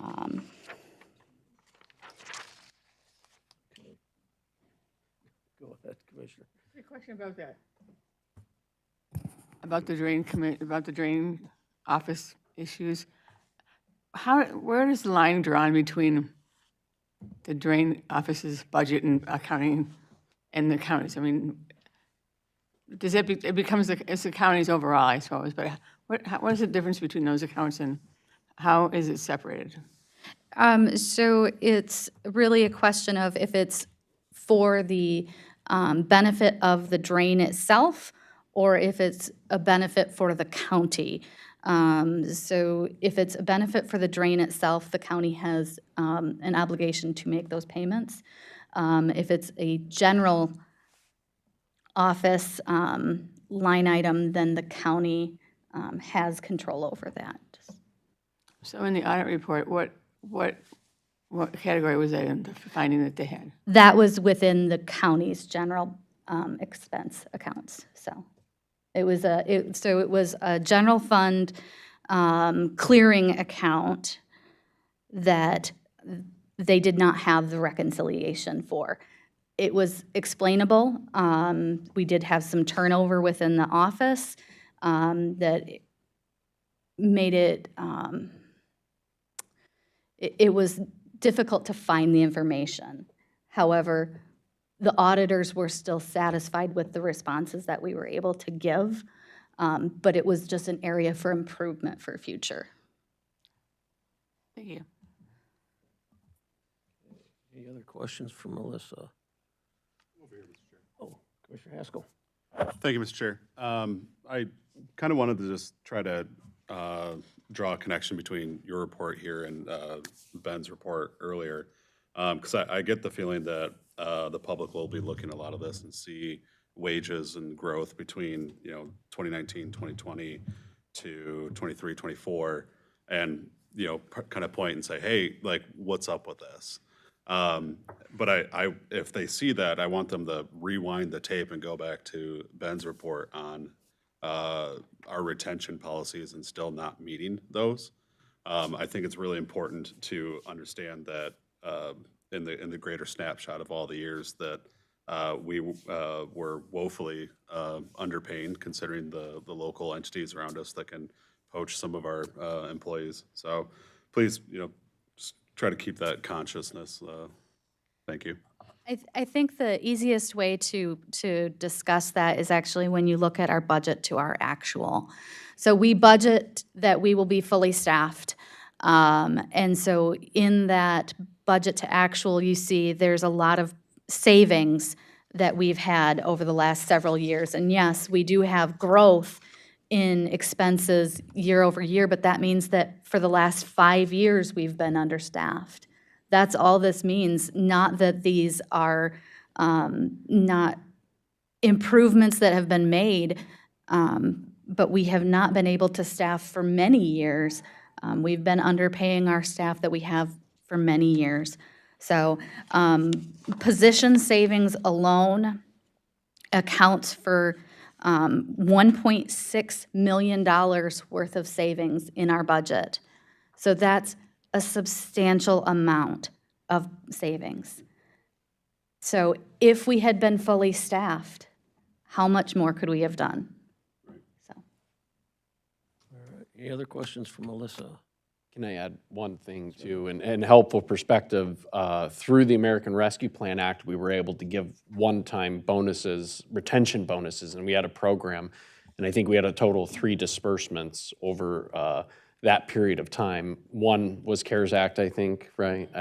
Melissa can correct me, but the federal funding allowed us to retain people through that period of time. So when we came to bargain, people might look at this and be like, wow, that's a big wage increase. Or some former employees might be like, wow, I didn't get a 5% at a time when inflation was 7%. Yeah, but they had $2,500 bonus payments that were made possible through federal funding. And so at the end of the year, if you reported that money on your IRS statement, you should consider that as part of your taxable wages, because that's the position employees were in. They relied on those bonuses to make it through that time. So looking at it like you're talking about, that increase, someone might be like, wow, that's a lot. Keep in mind, the only way we got through COVID was relying on federal funds to drag ourselves through that process. So when we opened all 7 of those contracts, 3 of which we had to do early, it was to fill vacancies in operations that were critical at that point. The youth facility, the sheriff's department command, and road patrol were 16 positions down when we opened those contracts. Youth facility, we were getting ready to open an expansion, and we were down, I want to say 12 to 14 positions. So adding to the context, absolutely, you're right, Commissioner Haskell. It's that vision of HR, and that type of discussion has a direct correlation to what our budget looks like. But this has been a culmination of 3 years of trying to manage the ongoing effects of rapid inflation, and rising costs and expenses, which are trends that we don't expect to end today, I guess, yeah. Commissioner Mott. Thank you for that report, and the charts really are helpful too.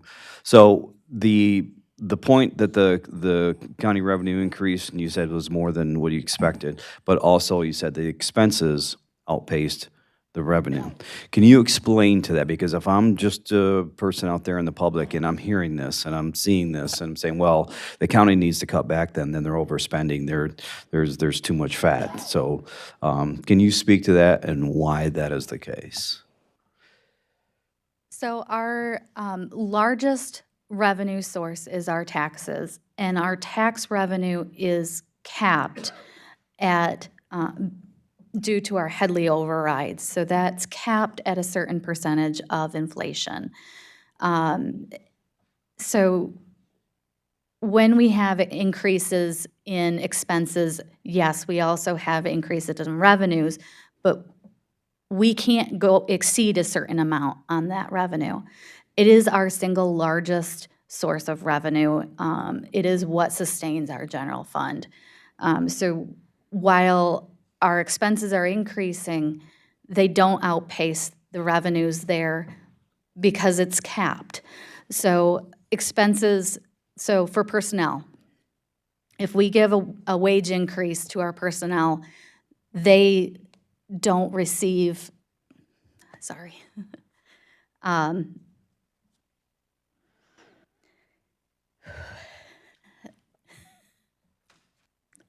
lost my train of thought. Personnel receive our wage increases. However, other increases happen as well. So wage or increases in our health insurance. And then we also compound that with increases in benefit costs. We have a MERS program that we are required to contribute a certain percentage of staff wages. So we continue to see impacts at a higher level that we cannot control. And Controller Sovey, can you speak Well, the more on one that? thing that I would add to that, and I know this isn't a popular statement to make, but you have to remember, and we've said it all along, we've been saying it, all of our departments, elected officials have said it, we've balanced our budget on the backs of the employees. So if we were able to fully staff, meaning our wages were such that people would stay or we would attract them, this savings that you see right here would not be occurring. So that showing here, your revenues are actually over your expenses. You wouldn't see that if we were able to retain staff. So we've relied on the fact that people wouldn't stay. We've put that on the people who did stay because they're doing more work. It's not the way that you operate a county. And these offices are suffering. So someone might say, why don't you just cut all of those individuals, period, because they can get by. The way they get by, and I'll use my office as an example, I'm doing the budget. I'm actually approving journal entries. I'm approving accounts payable. So you're paying me a wage to do something that we're having to do because we've been down staff. We have new staff we're trying to train, which is what's happening countywide. In the sheriff's office, you'll find that same thing. You know, they're training these people. That takes the person being trained as well as a seasoned officer that is trained to do field training, right? Takes them off the road, training these individuals. Same thing would be said with the prosecutor's office. He's down people. He's bringing in somebody who's just out of law school that he's willing to train. That takes time for the seasoned attorneys. You'll see that we have our prosecuting attorney that goes to court, right? Thankfully, he's able to do that and willing to do that, but that's how we're getting by. And the same thing with the courts. The turnover in the courts alone has been, it's unreal to me. We've never seen it before. I can say that about the sheriff's office, we know that, but the turnover happening in the courts is significant. Compounded with the fact that we had a turnover in the bench, judicial bench. That's huge. That's like a complete change in all of the staff and how they're going to work with the judges. And I can look at a judge who's sitting there right now. I can look at our prosecutor and our sheriff who have experienced all of these things and the changes and how difficult it is to operate. So sure, we could cut personnel and we could cut additional personnel, but it's really only making employees suffer, department heads suffer, and the elected officials suffer. And the public suffers because we're not able to meet the expectations of what the taxpayers have, right? It's very difficult. I was asked a question, I'm rambling on right now, but I was asked a question the other day. Public safety, you're going to keep public safety. That's the primary function of government. That's all you have to do. So just cut everything else. Our treasurer and our clerk are constitutional officers obligated to perform services. There's a thing called serviceable levels in any form of government. If you're not providing that level of service, you're not reaching or meeting your constitutional responsibilities. That's a problem. If we reduce down to what is just considered a serviceable level, what's going to happen is that, I'll use a really bad example, a really sad example. Someone dies, they need a death certificate. The only way in which to get the life insurance is to have that death certificate. So if the clerk takes longer, the more that family suffers.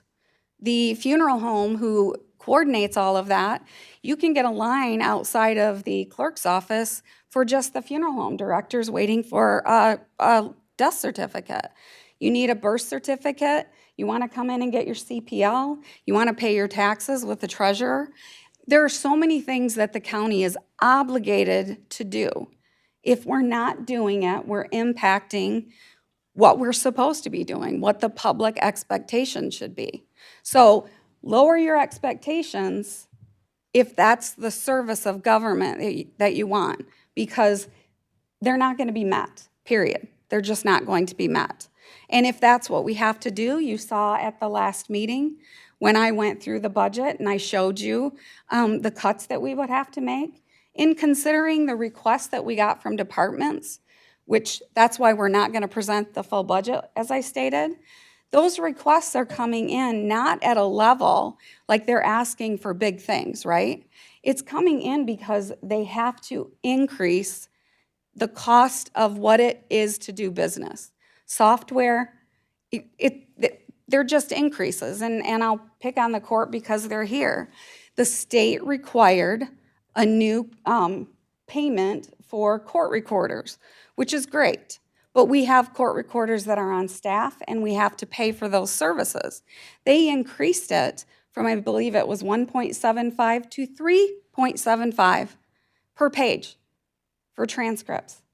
That's a significant cost. So when I met with the court administrator, she's like, we were so excited to reduce our budget. And then we got hit with an additional $70,000 that we have to prepare to spend. So those are the things you're looking at. Again, I welcome the questions. Send them into our communications email. Get with us. We'll go through them. But that's the reason you see savings. It's our employees. It's the public not getting the services they should be. Sheriff can speak to that. Prosecutor can speak to that. It's a struggle. So, sorry, Chairman Mott, I went on a rampage there, but that's the reality of what we're doing. Can I add one? Of course, Ben.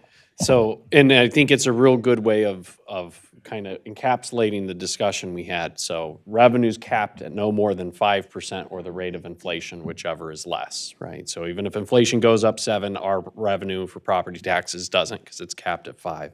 Constitutional amendment in Headley that went into effect in like 1998 and has been the source of, I think, close to $28 to $29 million of loss for county revenue going back to like 2002. I'm looking at Vandermark because he can correct me, but that's pretty close. An example, though, would be we budgeted, I think, 7% for health insurance last year, which a 7% increase is pretty high. Then our actual health insurance, I think, went up, it was like double digits. It was double digits, I want to say. It was almost 15%? Yeah, so that's an example where there's no state law or constitutional amendment barring insurance companies from increasing the premium on private employers or public employers and institutions at 5% or less, depending on inflation. Absolutely not. They can charge whatever they think they need to based on their evaluations that they did. And for health insurance, as an example, it was huge. That's an example of our expenses not being able to, or far outpacing our revenue growth. So if people are wondering how those two things correlate, that's just one example. Melissa mentioned health insurance. Retirees' health is in a similar thing. There are very few categories of our expenses that are constitutionally protected from having significant increases that outpace inflation. And that's just the reality that we live under. And as we become more reliant on technology And as our aging infrastructure starts coming into critical failures, that's just the world that we live in, and that's what we're trying to budget, which is why some of the figures we go through look so dire, is because we're at the end of a process of deferred maintenance and ongoing cost increases that outpace revenue. Thank you, Ben. Mr. Haskell. I was actually just going to bring up the same thing that Ben did, just trying to answer Chairman Mott's question. Like if I'm boiling it down to like the most like layman's like quick answer, it's yes, our revenues are gone up because of inflation, but so have our expenses, and our expenses are not capped. Thank you. Any other questions, comments? Commissioner Barber. Yeah, I would just like to ask, if I pay $1,000 a year in property tax, how much of that $1,000 comes to the general fund of the county? Not asking for millage or anything. I just want to know how many of those dollars are coming into the county for operations. Oh, Tim's going to step up and give us that answer. And a rough approximation. Can't really give you an exact number on the spot, but basically 5.2 mils of your total bill is gonna go to the county operations. And typically your homestead rate, depending on where you live, is about 25 mils, How much? about 25 mils 25 a month? for the year. Yeah. And that 5.2 of that 25 is gonna go towards the county. I just think a lot of people need to understand that, yes, your property tax goes up every year, and yes, we only get a portion, but, yeah, I'm on. So Tim, Maybe I need to speak more into it, but out of that $1,000, we're only getting, the county operations is only getting a very small. Keep in mind, it was 5.5 originally, so it's slowly going down over time. The tax rates keep going down. Yeah.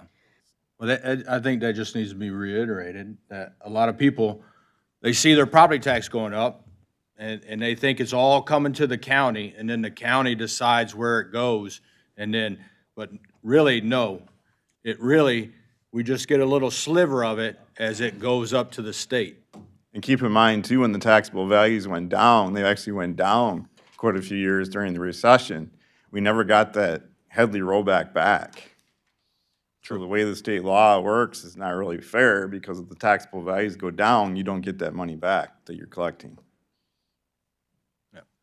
Thank you. I did back of the napkin math, so of 25, 5.2, that's 20.8% that would be general fund.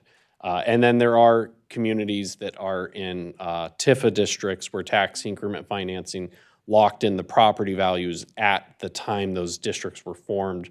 So I believe Charlotte, Grand Ledge, we have, I think, 5 off the top of my head, but those are locked in at like 90s rates property values, and any taxable value increase since then goes to the local district for purposes of economic development and revitalization.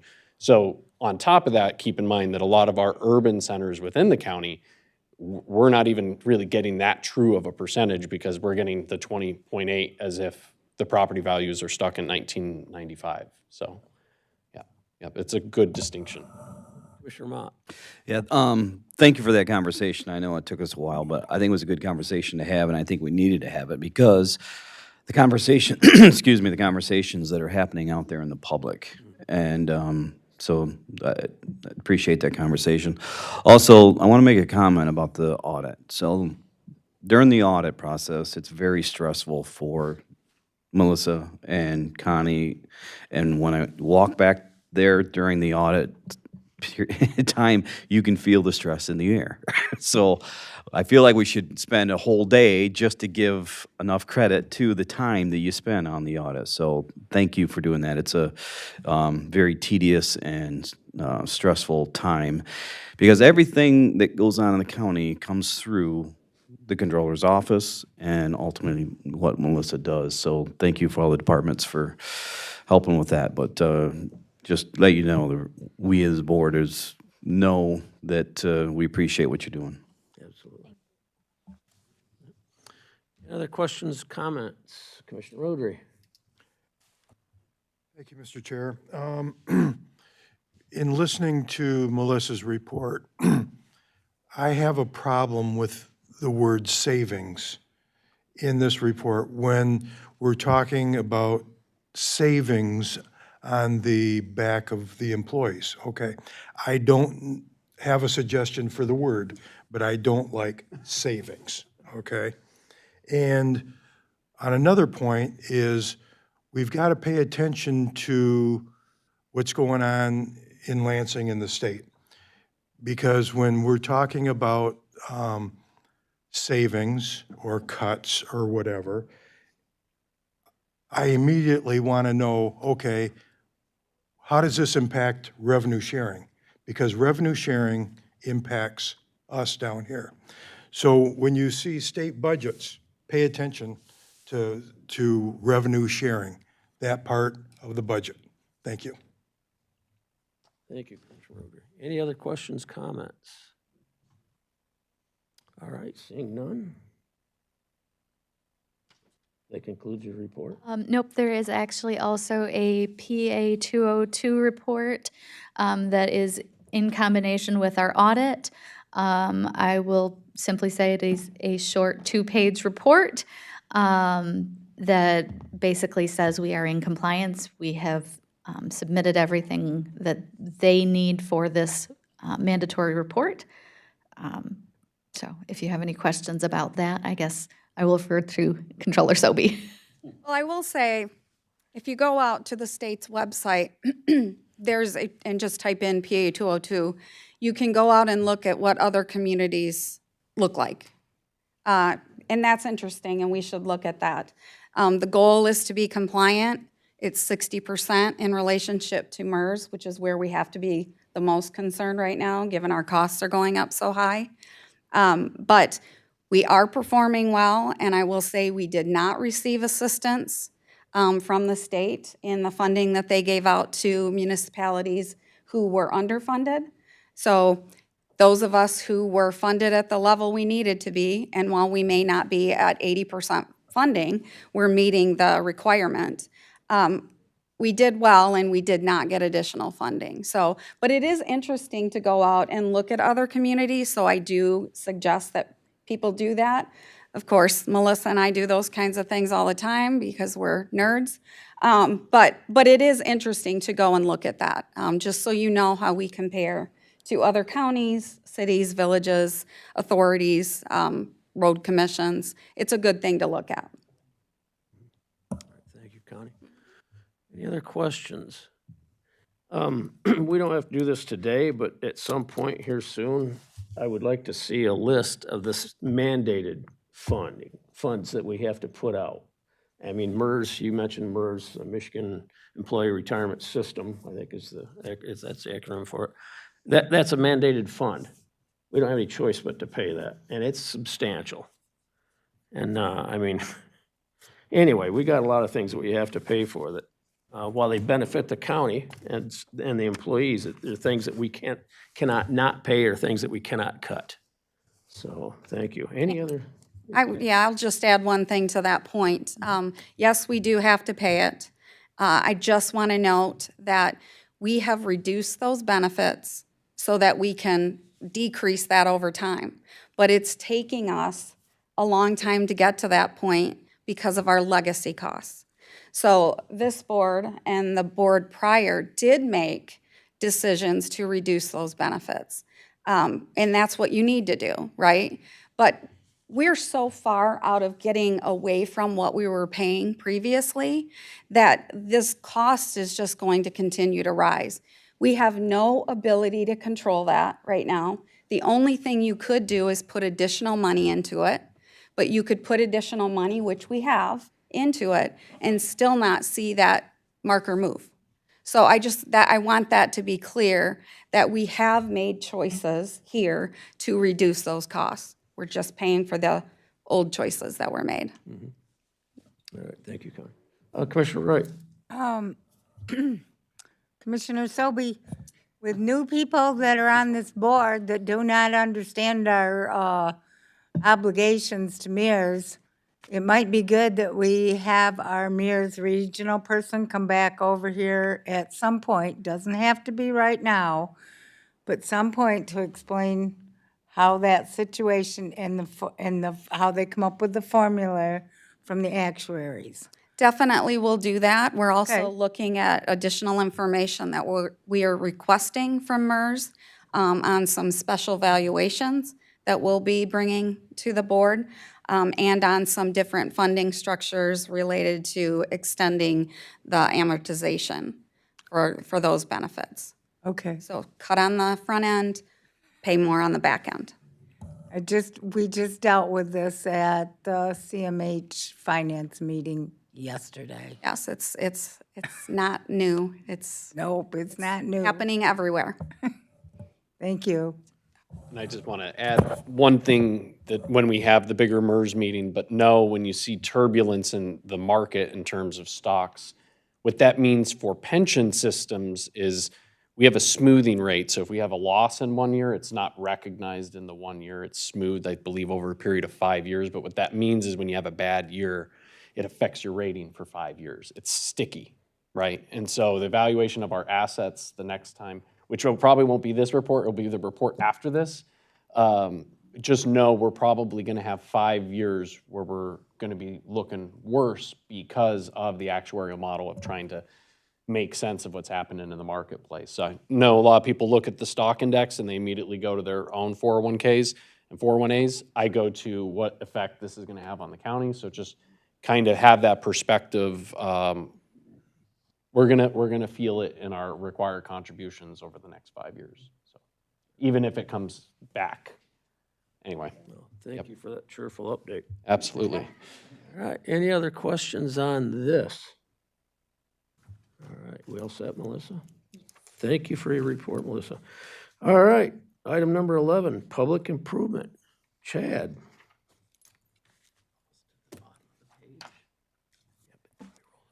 Good morning. Chad Powers, Facilities Director. I always forget to introduce myself when I come to the mic. Not a lot to report this month on public improvement as far as projects. We have a lot on the front end for our smaller projects coming up. Had a lot of engagement with Parks Department this past month, a lot of planning and strategy for development there. And then obviously it's our budget season, so that takes up a lot of time from about January until when the budget was due a couple weeks ago. So we did have a couple of power outages in the last month. We had some severe weather on the 14th and 15th. It was a Friday, Saturday. We lose power for a few hours on Saturday. It just a short span on Friday night, and then again on Wednesday, April 2nd, we had a lightning strike over at the jail that kind of disrupted some stuff temporarily. As you can imagine, it's the same thing when you lose power at home. You got to reset the microwave, right? So we have a lot of more equipment to reset across the complex if it doesn't come back up on its own. So that's really all I have to report. I was going to go into some detail about my department and kind of what we do here for the county, but with the discussions, I just wanted to add, and I'll leave it at, be brief with it. When I came on board 3 years ago, just shy of 3 years ago, I noticed two things right off the bat.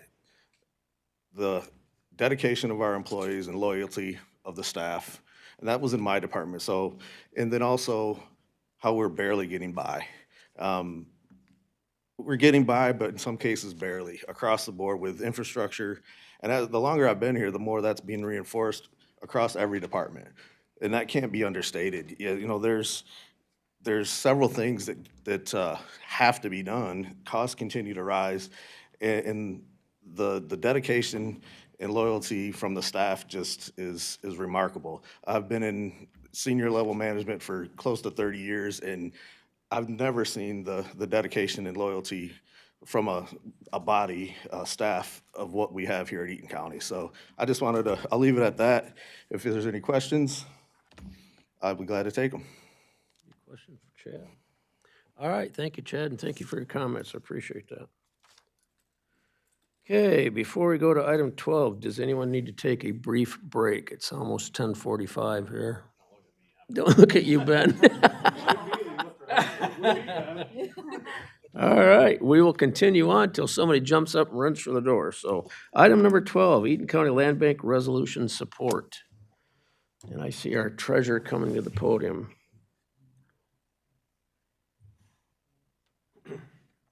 Good morning, Treasurer Renette. Good morning, Commissioner Dorsha, and good morning to the rest of the board, Controller's Office, Mr. Dawson, and Mrs. Ballard. I am Darius Rainette, Eaton County Treasurer.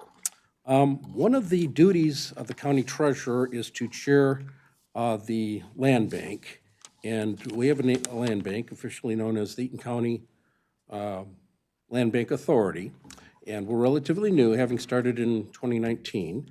We only have a few properties, and we had a few successes too.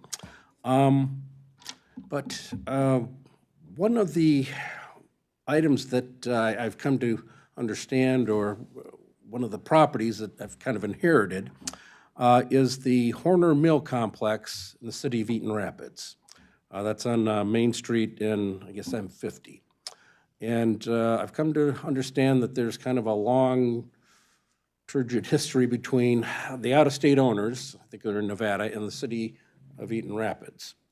And the owners have been neglectful. It's a, public, I think they call it an attractive nuisance. So, and actually the city had a lawsuit against the owners to clean it up and to make it secure the property. So I met with the city of Eaton Rapids and the city manager, and we went to Representative Ann Boland's office, spoke to a staff person there to seek an appropriation for the ultimate demolition and cleanup of this site. And one of the things that they told us was, and I know this is a big ask from them, and I don't have any illusions about getting all of it, but you have to start somewhere, right? So, one of the things that the staff person told us is your chances of getting an appropriation increases with the more support that you can get from different bodies, whether that be the local citizens, other units of government, other organizations. And my office has actually received 2 letters from people encouraging my office to seek this appropriation from the state. And so has also the city of Eaton Rapids and the public there. So I crafted this resolution, working with the city manager, Yvonne Ridge, and it's asking for that. Do you want me to I can read the whole thing if you want, or in the essence of time. Just the highlights, please. Okay, all right. Well, let's see here, yes. Yeah, that we have as I said earlier, the city of Eaton Rapids and the land bank have a mutual goal of cleaning up this property and turning it most likely into green space. We're asking for a state appropriation of approximately $4 million. As I said, that's a lot, but you don't get if you don't ask. And that we're trying to build a broad base of support for this initiative. And we're seeking the county's support, just moral support, in this. I should also ask that, or should also state that the land bank doesn't get any direct appropriation from the general fund. That's, we're funded by transferring from the foreclosure funds. And also that Commissioner Mott is also a member on that board, and Commissioner Dorsha toured the property with me back in probably February. And he sat in on our meetings about the mill, as has Commissioner Barber. So there is support in the city of Eaton Rapids to get rid of this property, to do something with it. It's been my observation that anything like this takes a matter of years. It's a long-term proposition, but as I say, you have to start somewhere. So I would like to ask the county commission to support our efforts and pass this resolution. Do you have any questions? Support for this resolution? Moved? You want to make a motion? Well, I'll move it then. Okay, moved, Support. supported, thank you. Any discussion on this resolution? Commissioner Mott? I just want to give a little background on this. So we've been working on this for quite a while, and we've come into a lot of roadblocks just because of the previous owners are not forthcoming, and I'll just leave it at that. So the only way we can do anything with this property is if we own it. And hopefully that process goes through and we can take ownership of this.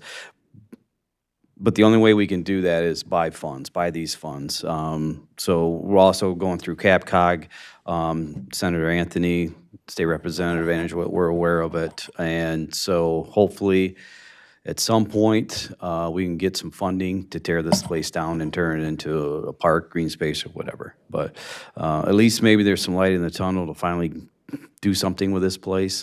But until we get funding, until we have ownership, we cannot go for funding. Until we get funding, we can't do anything. So, Thank you, Commissioner Mott. Anyone else? I will note that the $4 million seems like a lot, but the expectations of hazardous materials is relatively high based on, from the discussions I've been set in on, as asbestos and some other things. And the building's, it's been there, what, over 100 years now, correct? Yes, in fact, Bob Robinson, my predecessor, had undertaken and gotten a environmental study, so contamination is documented there, so we have that. I'd also like to add that, it's important to add, when we buy it, the sales contract that we've been working on is that it's for a nominal amount, $10. So it's not like we're spending $500,000 or $1 million on this. It's, you know, not $1, something like that. So we're $10. So. All right, thank you, Treasurer Burnett. Commissioner Wright? Is that location of that site right there at the corner of M99 and 50? Yes. That's that one? Yeah, that needs to Becomes, go. yeah, it becomes Main Street at that point. Or Okay. I guess 50 becomes Main Street, yeah. Yeah, okay. Any other questions? Yes, Commissioner Whitaker. Is it typical that a land bank would get money from the state to do these things, or is this an outrageous thing we're asking? Yes, in fact, my predecessor, Bob Robinson, had gotten a grant to clean it up. However, again, the out-of-state owners, they found out they had to put up money to get that money from the state, and so they backed out and the whole thing fell through. So, you know, that, Thank you. situation. So, Brian, if we end up owning it, we have to own it before we can get the $4 million to clean it up or to apply. And wonder if we don't get it, then what's our liability of owning it and maintaining the property? Do you see what I'm saying? I understand what you're saying. I'm not the one to give you that answer, Well, Commissioner Motter. it would actually be owned by the Land Bank Authority, Okay, which is a component unit, I believe, from regular county government. okay. And land banks have protection from that type of liability for contamination and things of that nature. And as far as someone coming onto the there's a fence on there now, and that was one thing that I was aware of is, you know, there's a fence there now, but it's always being jumped or cut through. But we can add, through our insurer now, a premium to protect us from that liability if someone gets hurt and gets on the property. We're also looking for other, using the grant for other security measures, lights and things of that nature. So I think our current insurers like MMRA or something like that, and they would, it's a nominal amount for the increased protection. Okay, I just, if it takes years, you know what I mean, to get what we want during that time, I just want to make sure that somehow the county isn't involved in this. Yes, exactly. I'll also add to that, that if we do own it, end up owning it, there's some measures that we've been talking about, and maybe putting up some solar cameras that are similar to what's at the Crandall Park. Thank you. Any other questions, comments All right, we have a motion on the floor. All those in favor say aye. Aye. Any opposition? All right, it's been passed. Thank you very much. Thank you, Commissioner, Treasurer Renat. Okay, item number 13, full faith and credit drainage district resolutions. Okay, so the first thing that I want to mention is that we've always done full faith and credit. So those of you who've been here are used to this, right? It's the county supporting the fact that there's a drainage project that is going to occur, and we are going to pledge that we would make payments if we had to. If there was an issue with an assessment, we would have to make those payments. What we decided to do this time, you have 3 of them, largest being Bank County, largest the county has ever seen, and then we have Lee and Hobart. But what we wanted to do, and what they actually really wanted to do, was to come in and discuss this and answer your questions on what it means to issue full faith and credit. So we have Roger Sweats from Dickinson Wright, who is bond counsel, and we have Robert Benzinski from Benzinski and Company, who is the municipal finance. So they will actually be able to answer questions, and I think we need to look at these more closely as we continue to have to do this. Drain projects aren't going to go away. They're just going to continue. Some will drop off. But right now, we are at, you're allowed 10% of your assessed valuation in issuance of debt. We are at 18% in terms of where we are that we can issue. So we're doing well. It's higher than we'd want to be. It's 18% of the 635 million, not 18%. So we're doing well. That's not a problem. But that jump is going to be due to Bank Intercounty because it's such a large project. But if you want to go ahead and speak to that and commissioners ask questions, we'd appreciate it. Sure. Thank you, Administrator. I'm Roger Sweats, as mentioned, from Dickinson Wright. I'm the lawyer that does the bond counsel work on the drain bond issues, and then Bobby does the finance work. Our job, we're not involved in the earlier parts of the drain projects, but our job is once there is a project, our job is to take the drainage district through the process to get the best and most affordable financing to be able to finance that project up front. I was here in February and talked with you about the Potter drain.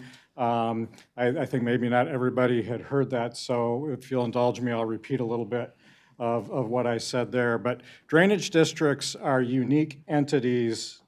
Michigan drainage districts are unique entities in the United States. There really aren't a lot of other comparable entities in that the drainage district is itself a separate legal entity that has to do its financing.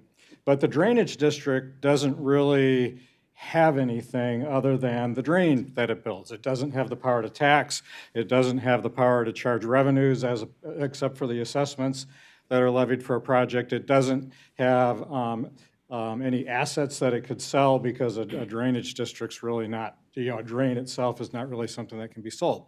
So what these projects would bring without the county full faith and credit is simply an obligation that would be paid by the special assessments. And I'm going to talk to you a little bit about how that's a pretty secure stream of payment. But out in the greater world that's not familiar with our Michigan drainage districts, that's just not well understood. And so an obligation backed by those assessments itself would not generally be able to get an investment grade rating and would have to be sold at a very high interest rate. So what we do by bringing the county's full faith and credit, the county is basically it's similar to kind of a guarantee that you might give to a loan, so that the county's full faith and credit is a backup source of payment if there's any shortfalls in the special assessments. And by doing that, it basically gives the borrowing the credit rating that's based on the county's credit rating, so that these obligations can be sold at a much more reasonable interest rate.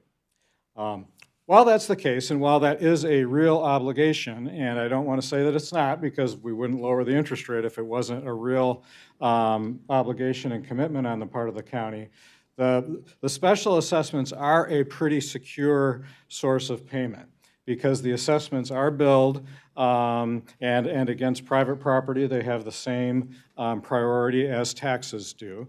And other assessments, as you're aware, because the county has its assessments, but other assessments are against public corporations. And again, that's a pretty secure form of payment.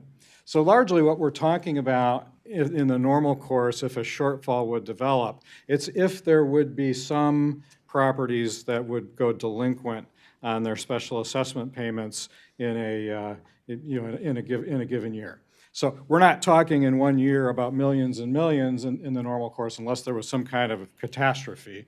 But what we're talking about is properties that would not pay their assessment. That would then go through the county collection process, just like taxes, would probably be paid out of the delinquent tax revolving fund in the meantime, and then would only truly go delinquent to the point where there would be a need for the county to kick in if that property was sold at tax sale and was sold for less than what the delinquent assessments and taxes were on that property.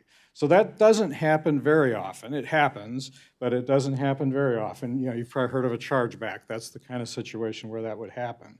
So we're only talking, I think, in the normal world about very small amounts that would become delinquent only fairly infrequently because of that whole tax collection process. And then if that did happen, the Michigan Drain Code gives the power to levy a deficiency assessment against the drainage district to make up that amount, because we wouldn't want to leave the county holding the bag if that happened. And so the delinquency assessment would be levied. It would take, you know, a cycle of 12 to 24 months to collect that, so the county wouldn't be repaid immediately. But generally speaking, we would be, you know, outside of a catastrophe, we'd be talking about small amounts and only outstanding for short periods of time. So, you know, in general, we're talking, you know, you see big numbers in the resolutions, but in general, we would not expect big numbers that the county would have to see that it might pay in a given year. Frankly, I'm not aware in all the counties that I represent. I'm not saying that it doesn't happen. I'm aware of one time where there was a delinquency in all the years that I was doing, and the treasurer was able to cover it through some, you know, just kind of bookkeeping. You know, they had enough fund balance on hand to carry it until it actually did get paid. So it didn't actually develop into a real payment by the county. So this would be a very rare kind of circumstance. But on the other hand, it gives a really, really big benefit to the county property owners that would be assessed. It would also be a big benefit to the public corporations that are going to be involved. I know you've got your discussions about what the county might do with its assessment on this, but you know, we're talking really, really significant interest rate differentials if full faith and credit's not given, and that's why I think, you know, the county in the past has always granted these. I have not seen a situation where a county hasn't, so it is pretty routine. But I also don't want to diminish the significance of this issue to you, because I know it's something you're concerned about. But I think in general, I would summarize that as hopefully a minimal risk to the county in exchange for a very significant benefit to the folks who are going to have to pay these bills over the years. Would you add anything, Bobby? Or? I would just, I'm Bobby Benzinski from Benzinski and Company. I would just like to add that the debt that's issued, there's always a like amount of special assessments. So if the project cost is $2 million, there's $2 million of assessments that match that. Under the drain code, as pledged for the debt service, the district can assess up to 1% above the average interest rate on the bonds. We always recommend that because there could be prepayments, there could be the possibility of some delinquencies, but any assessment can be prepaid at any time, and the drain office has to accept that. They can't say, you got to pay your interest. You only pay interest to the accrued date. So you're always issuing debt that you've got a like amount of revenues to match it. So you're not going to have a $2 million assessment roll out there and issue $3 million of debt. Yeah, thank you, Bobby. And just to follow up to that, thank you for bringing up the 1%. I know that 1% to the general public kind of sounds, I don't know, maybe sounds a little odd. But here for the county, that 1% is really, and I thank you for bringing it up, Bobby, I should have mentioned it, because it's really one of the big backstops that protects the county from being exposed to practical liability for these debts. Because that extra interest is coming in, it's an administrative fee, we call it, but that will, that will develop some bit of a reserve as we go over time. And so if there would be a loss of revenue because of prepayments and what we call negative arbitrage, that 1% will hopefully cover that. So that's a very important thing for the county to have, which is why, as Bobby said, we always recommend that it be charged, even though that can sound kind of difficult from the public perspective. But it is pledged for debt service, so it's not being taken off the top every year Right. as an administrative fee, as Right. a tax collection fee or something like that. Right, yeah, it's limited to be used for debt service and costs of the bonds. And ultimately, it's something that will reduce the property owner's payments at the end, because in the end, you're not gonna collect more than what's needed for the project. All right, thank you. Any questions? Commissioner Whitaker. Hi. So what, I heard, I live in the Bank Drain District. I'm a commissioner from that area, and a lot of folks, there's been other drain projects in the area, and a lot of folks have said to me that they don't know, they haven't been charged interest before on their assessment. Is that something that you have anything to do with? No, I don't think that's anything that Bobby and I No, would we do not do anything. I mean, we recommend this. Oh. Once, we don't do the billing for them. Neither one of our firms do the billings for the assessments on an annual basis. I would be very hard pressed to believe that. My guess would be that when they get their tax bill, it says drain assessment, $212.32.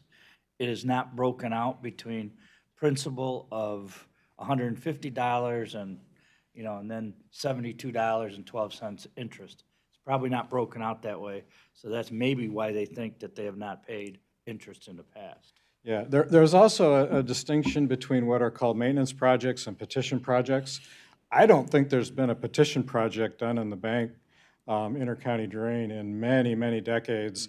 So they're probably thinking of a maintenance project. And maintenance projects are just things where money is spent in 1 year and an assessment's collected in 1 year. They're smaller assessments, and so it doesn't make sense to borrow for them, and so they incur the cost, they assess the cost, they pay the cost, and it goes away. The only way you would be able to do a drain project without charging interest is if there was some other form of payment. One, if it's all assessed in 1 year, which is one of the things you might have to do if the county didn't pledge full faith and credit. So you can just imagine what it would be like to get a bill for this whole thing, all immediately due and payable on December 1/25. And so, as you can imagine, that doesn't happen very often. It would only be a very small drain project. There are a few projects where there's grant money, but there's often not enough grant money. And as I mentioned, drains don't have anything other than their ability to assess, so it'd be very unusual for a drainage project to have any funds, cash balance to pay for a project up front. So wherever a project's bonded, it's going to have interest. Thank you. Commissioner Moudry. You knew I was going to ask a question, right? I'm in the bank's drain, okay, and I believe that you are correct with Jane's question. I think last year or the year before, I got a charge of $50. And I was under the understanding that it was to maintain the detention ponds in my area. Okay, in your expert opinions together, does the Michigan Drain Code need to be updated? It's, I think, the same code since the 50s. 56. 1956. 1956 is what he said. Oh, She's correct. okay. I'm going to put you on the spot. With your experience and your professionalism, does the Michigan Drain Code need to be updated? That's a difficult question. Obviously, I heavily. Oh, come on, experts say it. I'll start out if Okay, you go ahead, want. Bobby. I wasn't there in 1956, but close, but not quite. The drain code is constantly being reviewed by the Michigan Association of County Drain Commissioners Association. There have been several updates to it over the past few years. Being a non-lawyer, but having stayed at a Holiday Inn a few times, you know, is there anything that was created in 1956 that maybe should not have been updated when it comes to legislative law and best practices and so forth? The particular items, you know, I think the Michigan Association of County Drain Commissioners does a fantastic job in reviewing that on an annual basis with its board. They just recently updated the dollar amount that can be charged for maintenance, because again, it was very old, and obviously inflation has taken its toll on everything, especially since 1956. That's my comment. I don't. Yeah, and, this has been something that's been discussed a lot, and it's a very political issue with very many different divergent views. I guess I would say the benefit of our current system is the fact that it does give the county, through the drain commissioner, this vehicle to raise money to pay for these projects. Just think of what would happen if the legislature amended this to make the construction and improvement of drains a direct county responsibility without giving that revenue raising mechanism. It would just be impossible.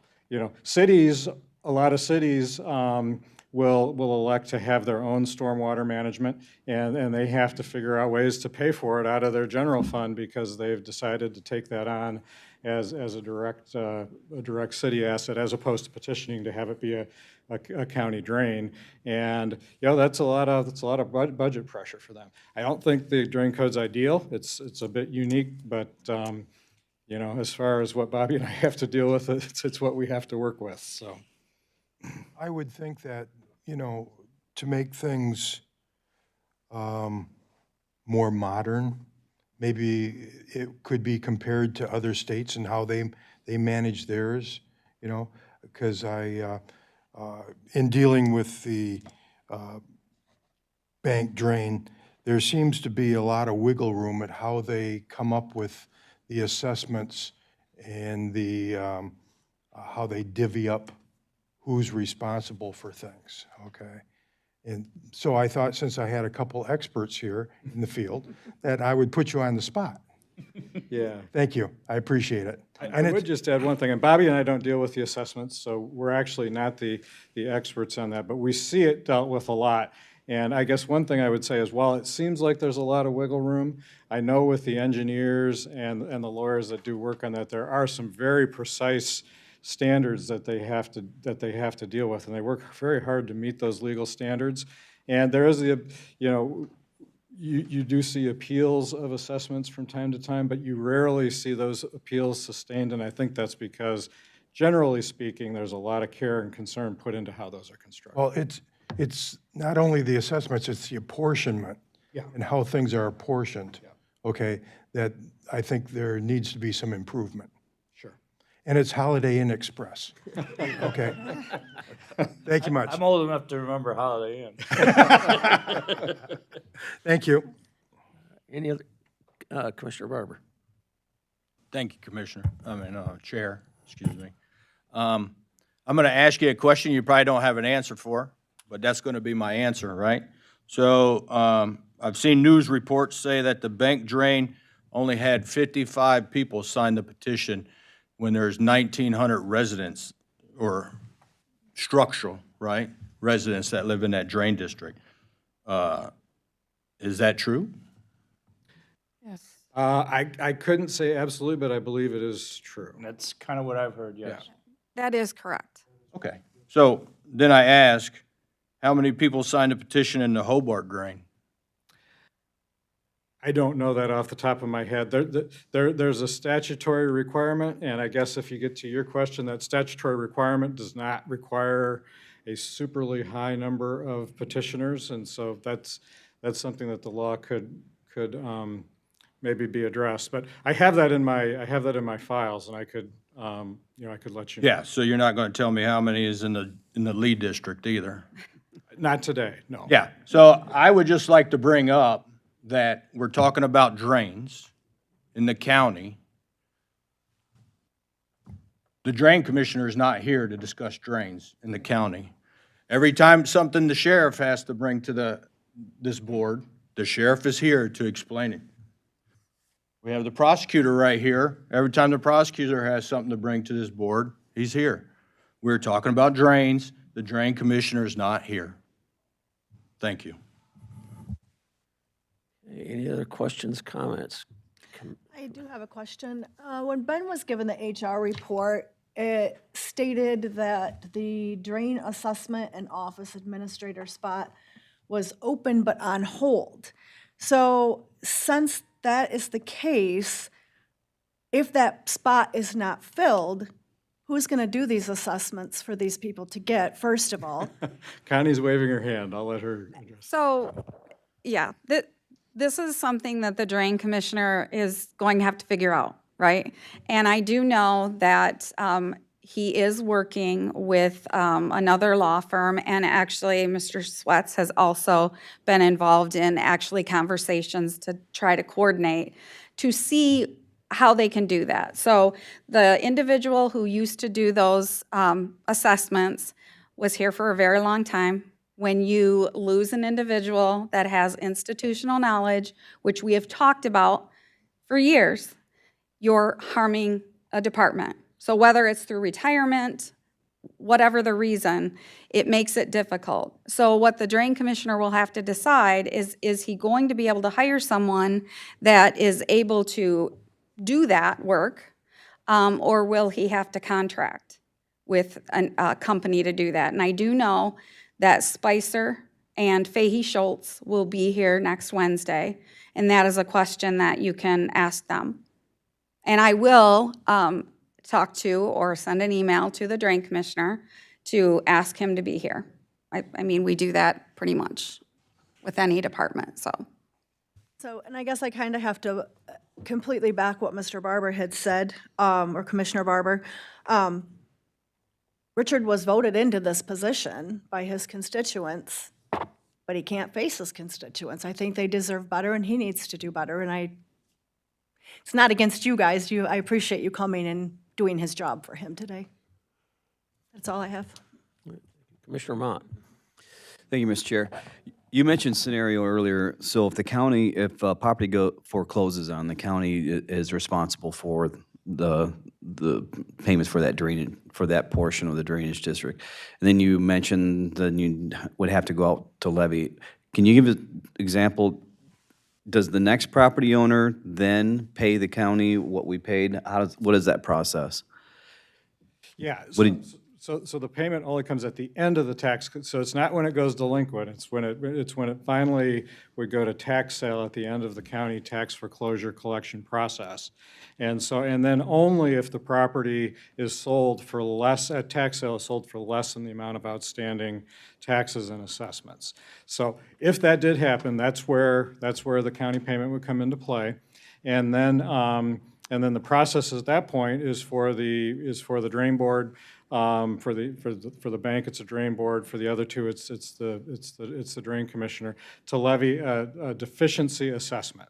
So say there's $1,000 that goes ultimately delinquent that the county covers. There would then be $1,000 assessed over the entire drainage district to come up with that amount to make the county whole. Yeah, and then the remaining amount of the assessments do carry forward to the property, so it's only the delinquent amount that we're talking about. Commissioner Moudry. Just one comment. Commissioner Barber mentioned about the petition for these projects, okay? I don't want people to get the idea that because a dozen people want to have their drain overhauled or whatever. It doesn't really work that way. The petition goes to the Drain Commission office or the county drain, and then it has to be debated, is it necessary? Just because a bunch of people want it doesn't mean that it happens, okay? There's a procedure, and that's the first step. But the authorization that, yeah, I think we do need this, let's proceed. Okay, thank you. And in the case of intercounty drains, there's actually a board of determination convened, which is 3 people, not the drain commissioner, that would actually then hold a hearing, and people can come in and they can give their testimony, their evidence as to why they think it is or is not needed, and as to whether or not it is or is not practical. And so that decision has to be made by that board, and then that decision can be appealed if somebody disagreed with it. Commissioner Wright. Okay, so if we give our full faith and credit to this, which we typically do, that stays in place, Connie, for 30 years, right? Yes. So it's paid off. Okay, so then we want to develop something major, like when Consumers Powers went in from Lansing over to, Windsor Township and stuff. If we have to do an assessment over there and things, how close are we gonna be as to how far out we have gap to continue to help other people, other projects? As far as the full faith and credit, Yeah. do you want to say it, Melissa? Because last time Does that make sense what made I'm you asking? misunderstand. I think you're asking what's our remaining debt limit after all of these projects. So right now, if we approve all 3 of these, our debt limit we would be at 17.5% of our debt limit. Of that, 14.79% is just for drain projects. The remaining percentage is pretty small. So, Okay, so it gives we still it's have. not really tying our hands for Correct. 30 years out where we're not going to be able to have other major drain projects. We still have 80% of our statutory Okay, debt I'm limit just- remaining. Because I know the county also has to come up with money in this, so we do have an interest in keeping the interest low. Correct. So, okay, thanks. Yes, sir. The other thing is that as the debt is paid down, that opens the gap up more. So if you pledge we'll just pick a number of $30 million, 30 years, $30 million. You start paying $1 million off each year, it becomes 29, 28, 27, and you could add to it. Plus, if your state equalized valuation goes up, you keep getting more of that. So, That percentage back. right, Okay. Thank you. you're welcome. So I was told at one point that, because I grew up on a farm, we had drain assessments, that what the county does, is basically, it's like co-signing your kid's loan for a car. You're there just in case. That's perfect. So if it all works out perfectly as we hope each time, it does not cost the county money. So, anyway, thank you, gentlemen, appreciate it. Thank you. Before we open these resolutions to the floor, we're going to take a brief break. So we will be back here at 11:30.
Everyone would kindly take their seats. We'll resume our meeting.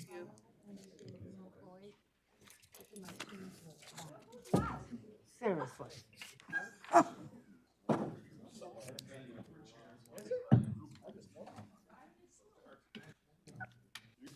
The secret is you move it.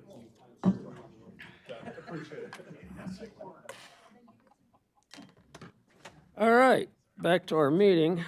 We are still on item number 13, and we have 3 resolutions before us, and I would like to address these individually, if you don't mind. So,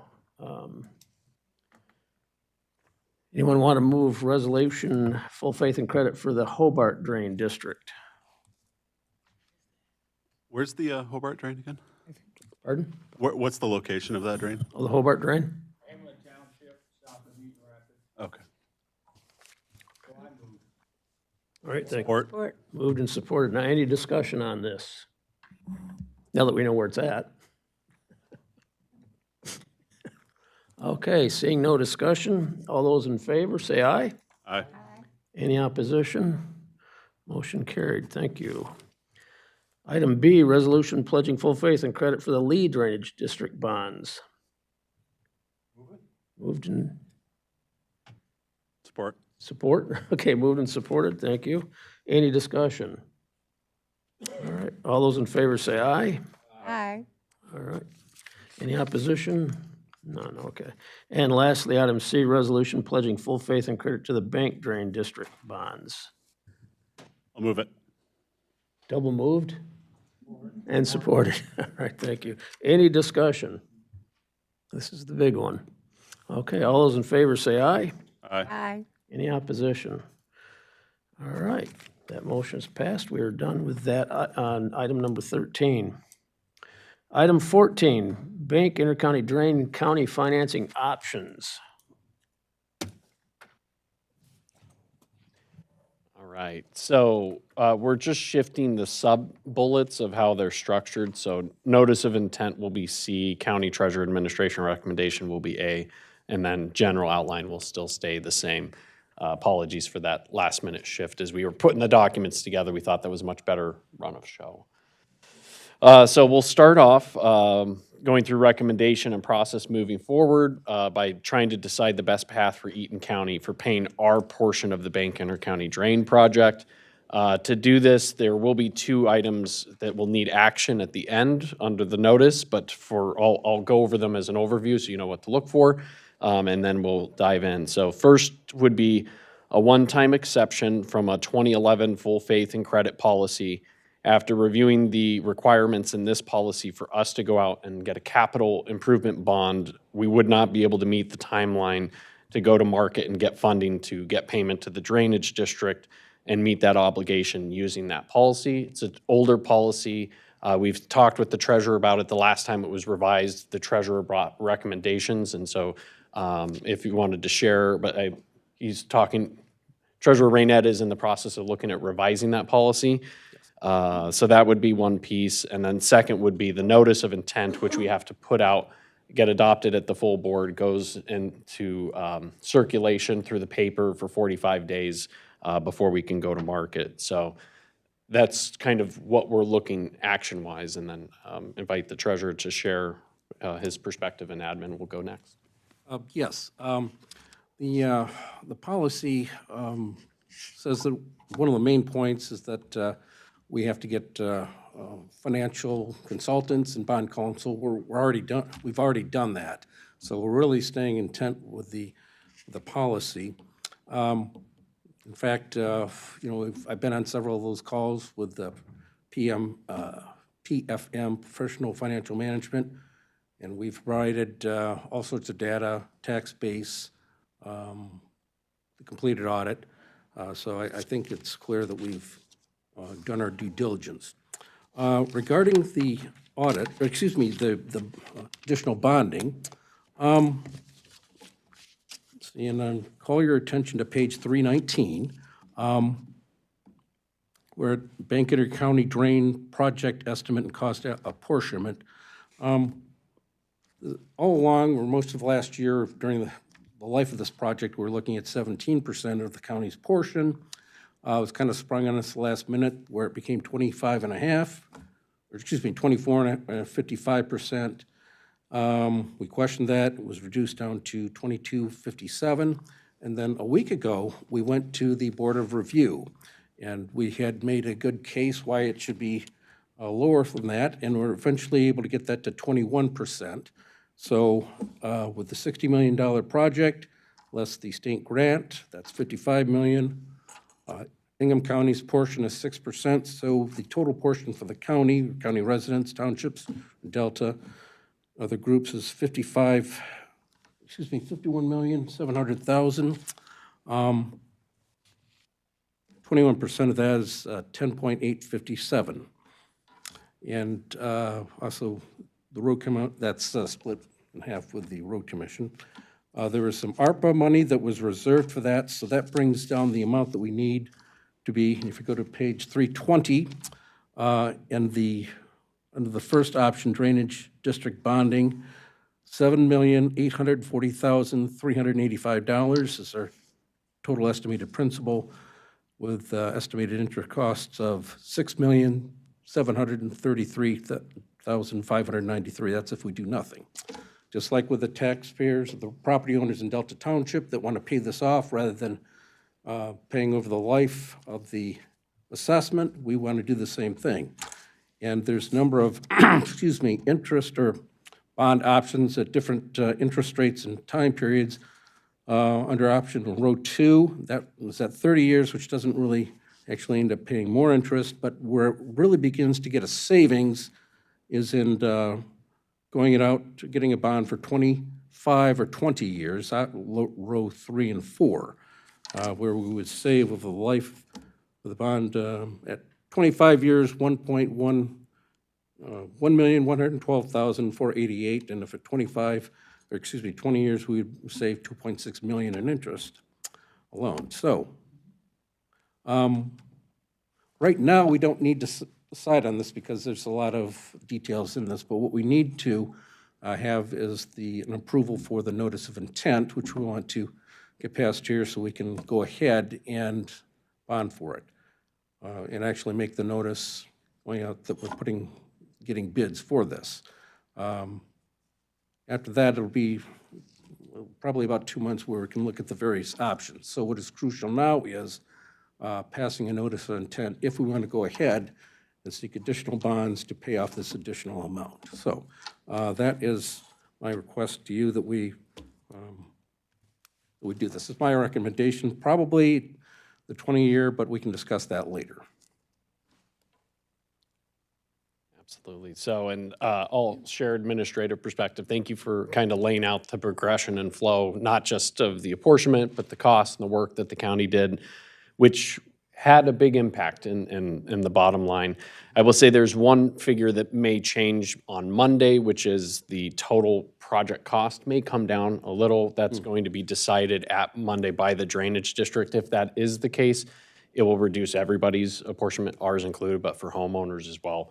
Going through the progression of what you talked about, the treasurer, where it's 94 to Eaton County, 6 to Ingham, and then to the different levels of government down to property owners in the district. So what we're doing is we're moving forward as those figures get finalized. So the notice of intent is listed at 12 million, which is an up to. It does not mean we have to go to that. The figures before you on showing the breakdown between Eaton County and Road Commission, those are estimates based on where we believe we will be at with discussions we had with the day of review with the drainage district and commitments that have been made through that process. I'll say administration shares the same perspective. So the reason we're recommending that we go out to bond rather than stay with the drainage district process, one is the way that the bond payments are structured through a drainage project, it's equal payments of principal plus the interest. So that looks like is if you have a tail end of payments, it looks like this and it kind of proceeds down near the end. And the payment schedule for that project is on the next couple pages. If we do going to market, we can have more of a standardized what people are used to with their car payments or other types of debt service where you're looking at a proportional amount and then near the end of the loan, you're paying more principal and less interest.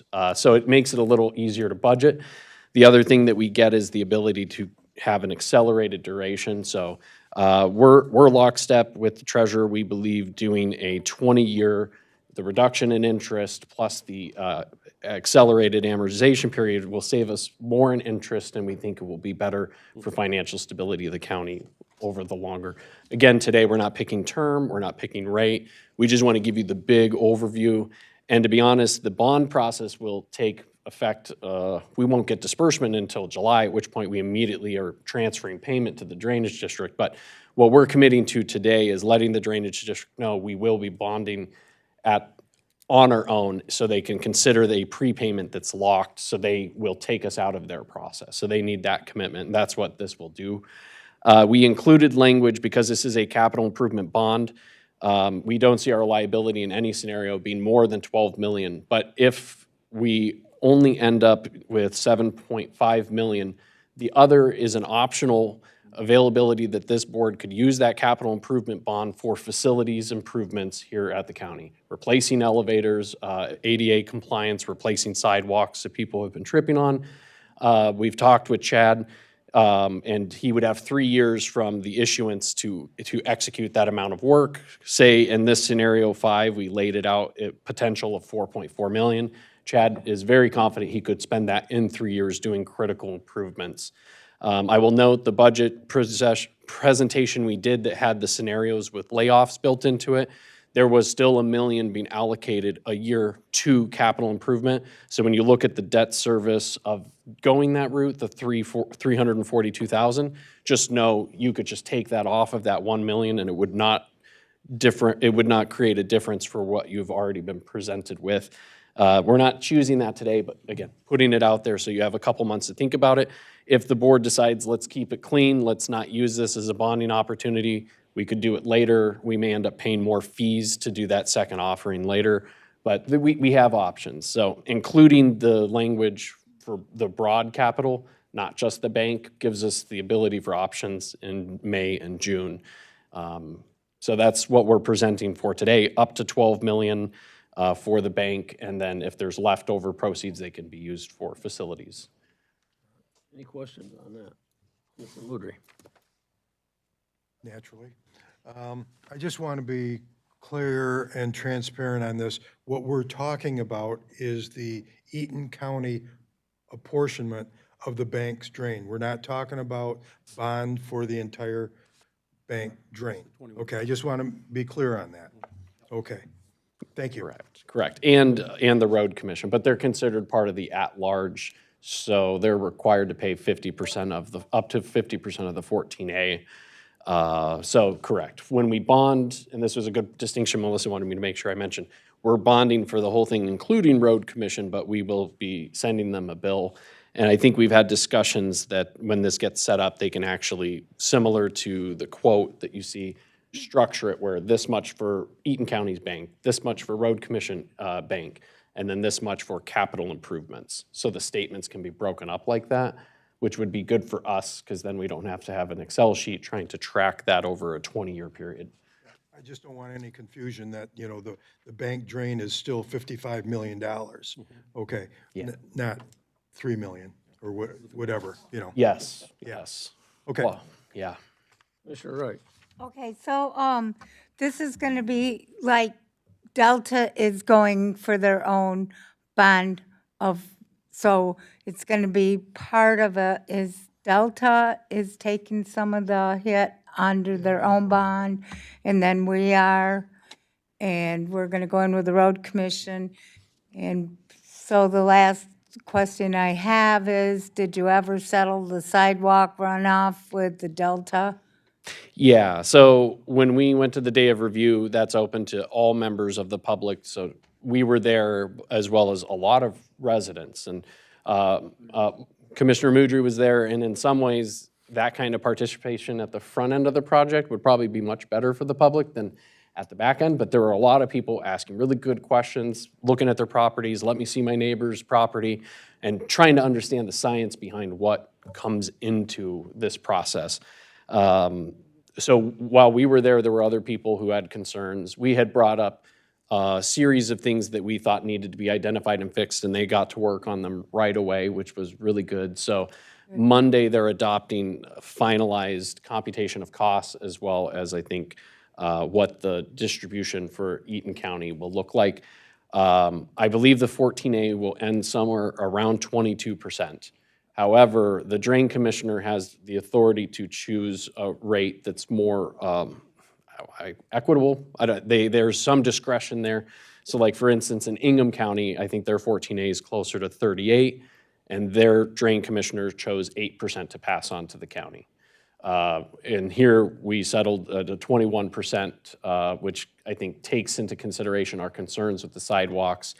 And then there's this other area where it's like the gradient of, land in the right of way, because so much of it is at a grade, we can get charged a little bit more than if it was flat land. Anyway, so 21% is 2 million less than what we were looking at when it was 24.55, and we felt that that was a fair place to end up. Yeah.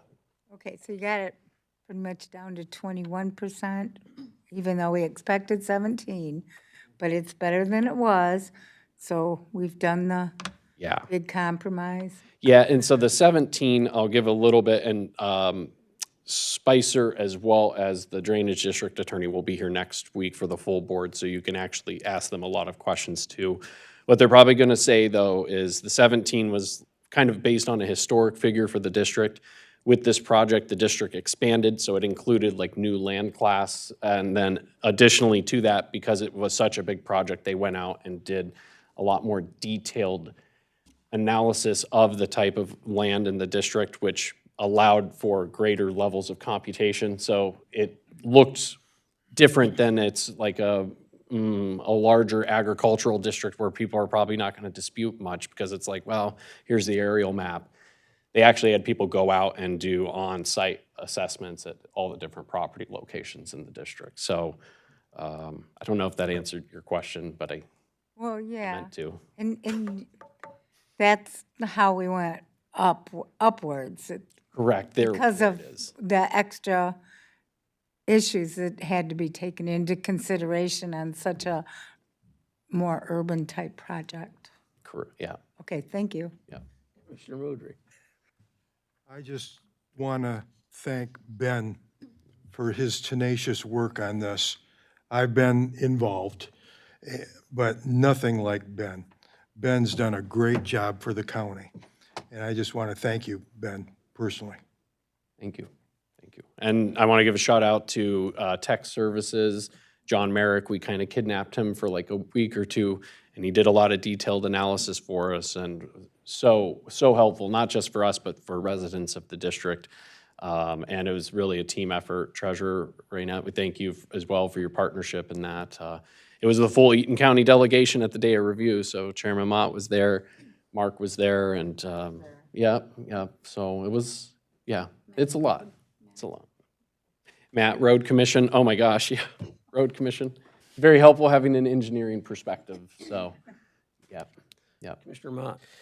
Ben, do you have a dollar amount that would say that because they went up to 25 and now it's at 21, so there's possibly 4% savings. Do you have a dollar amount that equates to? Yep, so I think that's on the packet, on the screen right there. So if we had left at 24.55%, it would have been a $2,770,585 is what we saved by getting into the details, working with Matt, Road Commission from an engineering perspective, and making sure that we were paying our fair share, but not more. So essentially, we just saved taxpayers $2 million. Yeah, county as a whole. As a whole. So, and that's the difficult piece is, I'm grateful that they're finding ways to cut the project costs at the top that saves everybody money.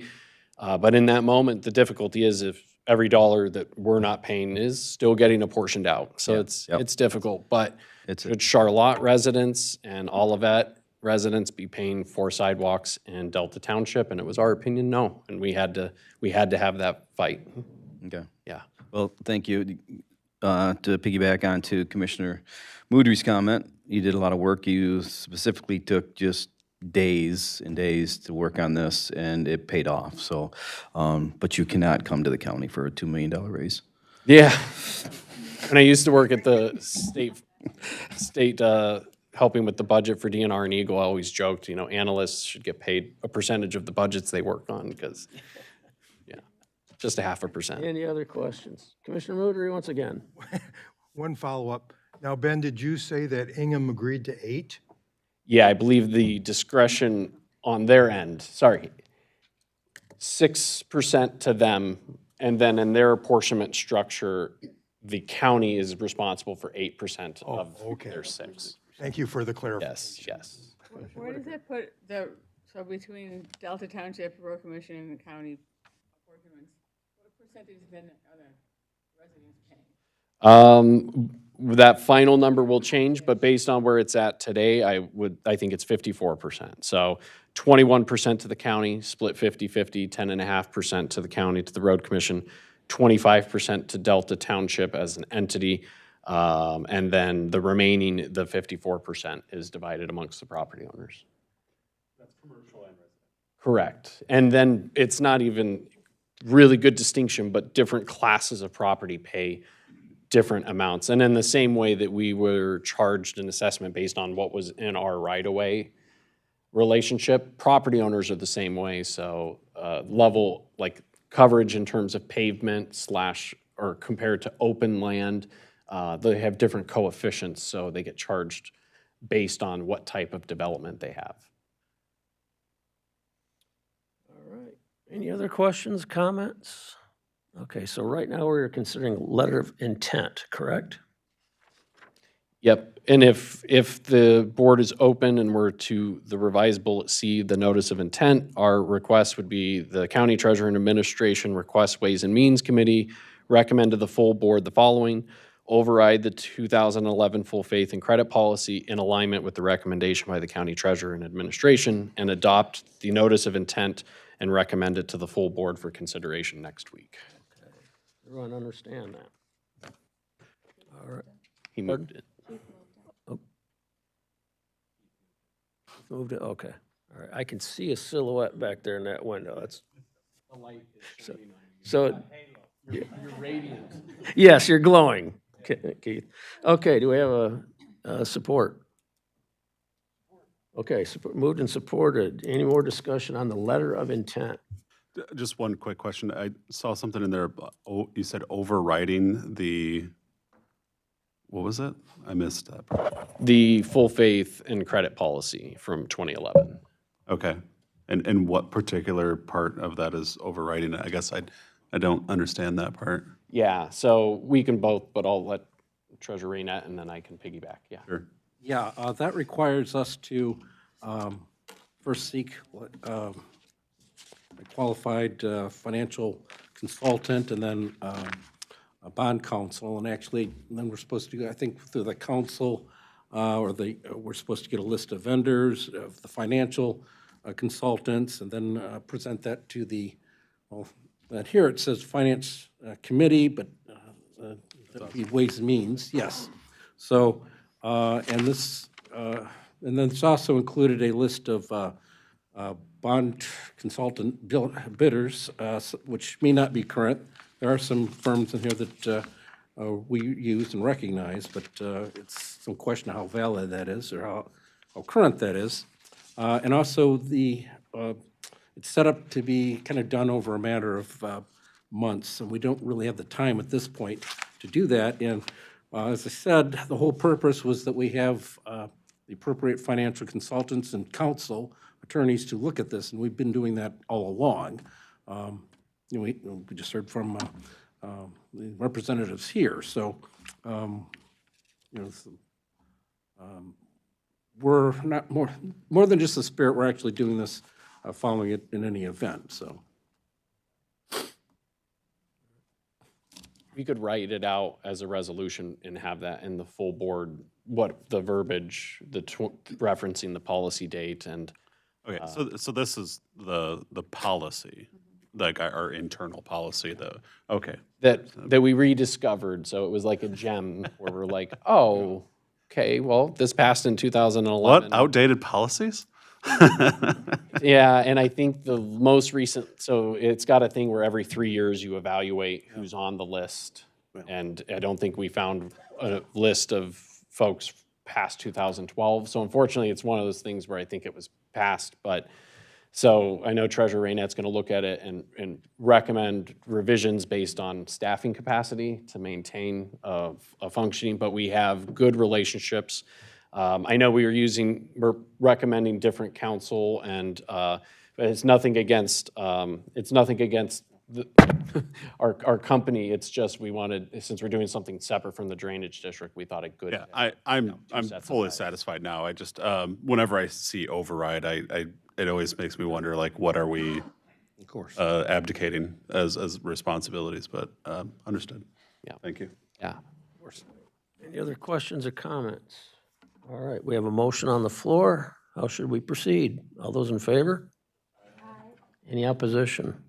All right, that's been passed. Now, what's the next item, Ben? Budget amendments? No, of those three. Yep, I think the intent was passed. Okay. Sorry, we reorganized it, but I don't think it, so yeah, notice of intent was the last, and that was Okay. the only piece that needed the action. So we're good to go, and we'll be seeing this as an agenda item in May and in June, and continue discussions. But so you guys know, we're committed to bonding one way or another as a prepayment. So if you need anything in writing from us, just let us know. All right. Item number 15. So we removed the budget amendments, so there are no budget amendments. The next would be under miscellaneous. We had to add that the Michigan, the grant for the Indigent Defense Department needs to be submitted last minute. So Melissa's been working on that and putting together the budget. So we need to file that by April 28th, is it? 25th. 25th, okay. So we needed approval to move forward with that. And this is different than the other grants that we have because we're required to provide this service. We have to pay in, right now it's about $450,000. Yes, Melissa, she's looking at me, she can give the exact amount, 449, blah, blah, blah. At any rate, it's a service that we're required to provide that is state funded. So we need to go out for this grant. All right. Do we have that in writing in our packet? Yes. I didn't find it on the page indicated, so. Isn't the resolution in there?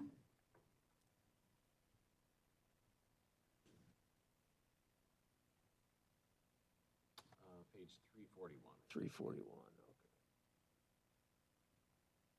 There we go. Oh, I see, because it says 299. Yes, it does. It's probably before we added the bond stuff.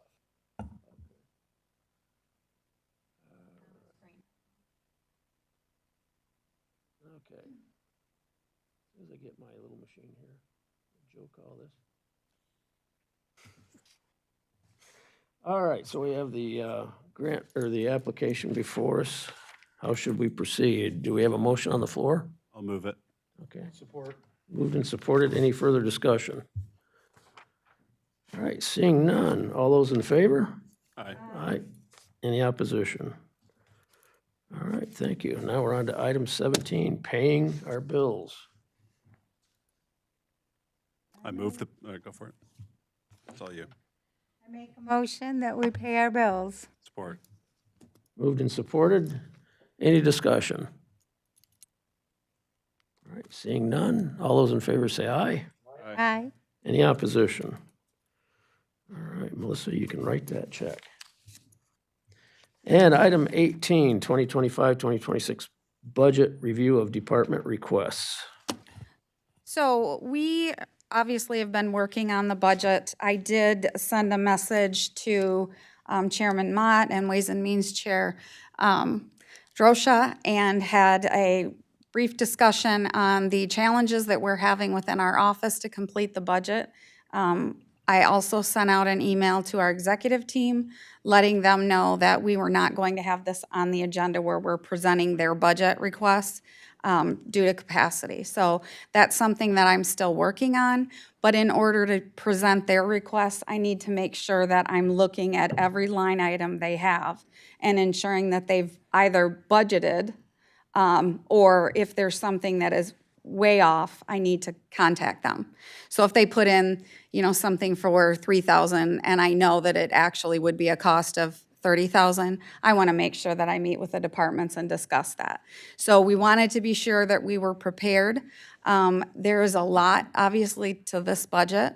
You saw the projections using the prior year's supplies and equipment, and then adding in the capital improvement that we were looking at $1 million, and you saw what those projections were, which are not good, right? So we want to be able to give you what the departments are saying they're going to bring in for revenue to support the expenditures either within their department or for the county. So we'll do that on the 25th. It's a budget meeting only, so we can dedicate our time to do that and to talk about our capital improvement plan, which this year we're going to ask you to adopt. You need to adopt something. And that goes back to what we just discussed with bonding. If we can bond for some improvements, we should look at doing that. As long as we can put it within that funding of $1 million going out the next 5 years, right? Which we saw from the amount that Ben presented, that we would be able to do that. So again, we're not saying we will bond for that portion of it, but it's something we would look at. But we can have a full analysis of that to you. But the capital improvement plan will include the work that our facilities director has done and technology director. We're not going to include parks within that just yet, and we're not including vehicle leases in there.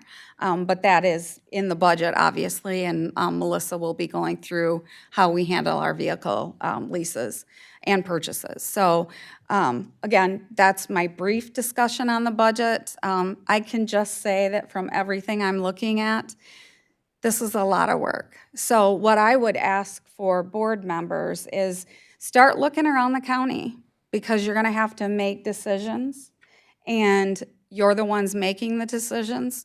I can make recommendations. My office can make recommendations. Departments can make recommendations, but you're the ones making the decision. So if there's something you want us to look into, we need to know it, and the sooner the better. So on the 25th, I would ask that based on what we present to you, if you can say to us, why can't we just cut this? Why can't we just do this? Let us know, because those are the answers we should be asking. Departments should be answering, or you should be asking us, and then departments should be answering as well. We're not going to ask them in April to give us a presentation, because we're going to take back recommendations to them that we know the Ways and Means Committee is going to be looking at, right? But in June, when they give their presentation for the budget, that's when you're going to have to start looking at them and saying, these are areas within your department that we would have to cut. So I just ask that you give, not that you don't, but you give a lot of thoughtful consideration to the things that you feel this board should fund. And that's different for everyone. And we've heard that if you're looking at public safety being the top priority, how are you going to fund that? Whether it's if there's a millage that ends up passing, if there's not a millage. You're going to look at mandated, non-mandated services. You're going to look at our property. Do you want to sell something? We do have a lease that is actually coming up in 2026. We received a request already from the state of Michigan to renew that lease at a low dollar amount. That wouldn't be anything that I'll be recommending, and facilities director is working on that right now to give us a better dollar amount. But obviously they're locking it in, wanting to, for the same reason that we're needing to look at our budget. So I just want you to know that this is, universal. So decisions that, you know, the state's making are decisions you're going to have to make too, going forward. So if you have any questions, I'll answer them now. But again, send me emails, ask me questions, give me things to be prepared for, and also ask the questions when we get to the 25th and every budget meeting. Did I miss anything, Chairman? Either? Commissioner Whitaker. Thank you. Is there, like Commissioner DeRosa said, what are the mandated must-dos for the county? Is there a simple answer to that question? So there's a simple answer to what's mandated, where you can say the state is mandating you to do something. There's not a simple answer to something that's required, that's mandatory. But if you have an ordinance that you've adopted, you've made that a mandatory function of county government, but you can rescind an ordinance. So ordinances that we have are planning and zoning and animal control. So those are within your ability to do that at a certain date. You know, you'd have to end the ordinance, rescind the ordinance. The other things that are required is anything that may have a need, like construction, building improvements. I can actually show you where you're responsible for the buildings in the Constitution, where it tells you what your direct responsibilities and the upkeep of the county facilities, specifically this building, the jail, and then all the buildings here, right? You're responsible for the upkeep. So cutting something like that, you can't do. We've become reliant on technology. So that has become what we call a required function. Tax collections, any constitutional responsibility, you're required to do. So those are the things that you have to consider, but you consider the level of funding of each of those things, like I talked about earlier. Do you want people to be able to get something quicker, or are you okay with them waiting a longer amount of time? Those are the things that we're going to be looking at. So I can lay out all those mandated versus non-mandated. We can also have offices come in and they'll tell you why they believe something's mandated. Maybe a state requirement has changed. Or they can come in and tell you why they feel it's necessary, required for the operation of the county. So you're going to have a lot of those discussions. You're going to have people fighting. We've talked about that, for what they believe is the best thing for the county with respect to their area of responsibility. So again, I just really want you to know that this is going to be a challenging period, and it should be. I think we've heard from the public that they want us to take a serious look at everything that we're doing. I'm going to say to the public, hopefully you're watching this, please come in. Make public comment, talk about the things that you don't like. It doesn't mean under public comment that we respond to your questions, but we'll get answer to your questions later. And we're doing that now to the public that is reaching out, and we'll continue to do that. But we can't know what you need until you're telling us. And posting it somewhere does not actually do that for us, right? Get with your commissioner. Send a letter to the Board of Commissioners. Do whatever you need to do to have your voice heard in what you feel is important. So that's what I say from administration. That's what this Board of Commissioners needs.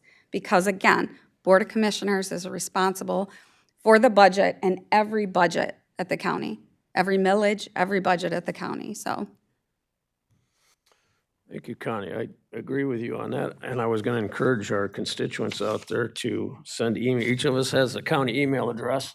Write it down, be civil, but write it down. And if you have a suggestion, if you would be so kind as to offer a solution along with that suggestion so that we can kind of follow along that track, it would be greatly appreciated. So Commissioner Mott. One thing I would recommend maybe for the 25th is the to have a framework to work from. All the departments, how much money comes from what source? So that, because, I mean, we talk about it, we've got 6 new commissioners, and, you know, we talk about it, but it's kind of fragmented. So we'll put it all together. We can work from that framework, so there's an understanding from everyone knows how much comes from where. We will do that. Jim, I like your idea. And give them to her. She makes good pie charts. Right. Commissioner Haskell. I think to build on Chairman Mott's statement there, at the last budget hearing we had, there was a lot of talk around certain positions and departments being funded not entirely by grants. So that, but if you do cut that job, you're saving, 20 cents on the dollar spent there. I think that would be kind of cool to add into that as well. So like if we are looking through,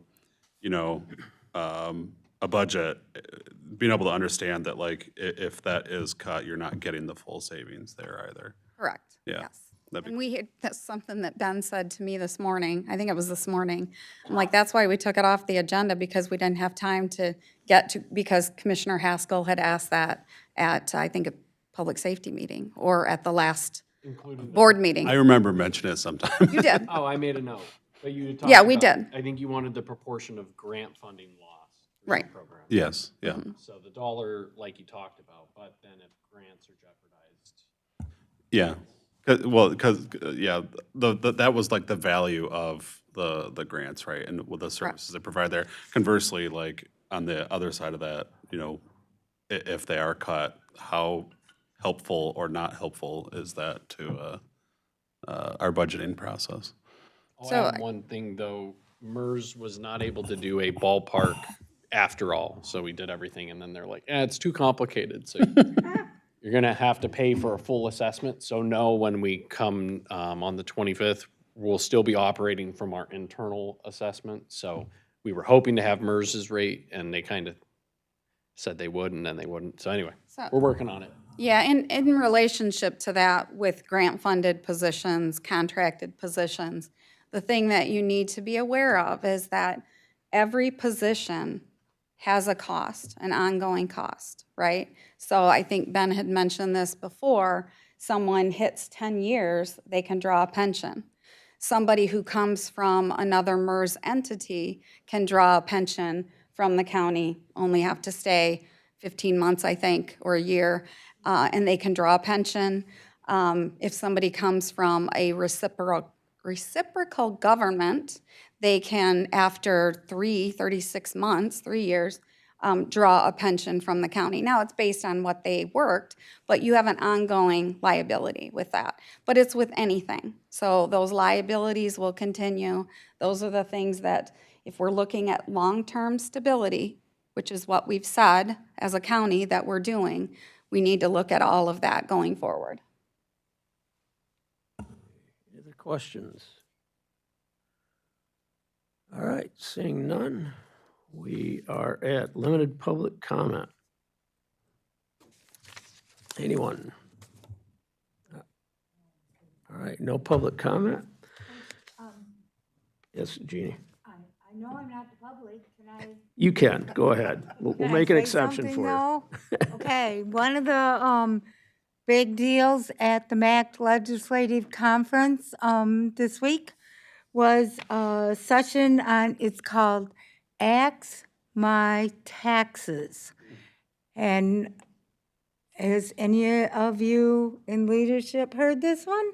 Yes. Okay. That little chestnut's been up and around for about a year and a half. Yes. Long. Okay, well, if the rest of you see the petition go around, it would not be in the best interest of this county to be signing the petition to get it on the ballot next year, to vote on for the general public. Because it would restrict your ability to put any millage up, even in your township, your city, whatever.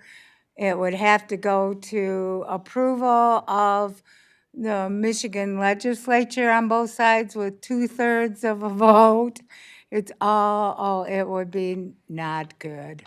I mean, we're in a bad situation, and I know everybody else is getting property tax increases, home insurance, increases as the price of lumber goes up, with your house insurances, with your drain districts, with your whatever you have to vote on. But that would just tie our hands here completely.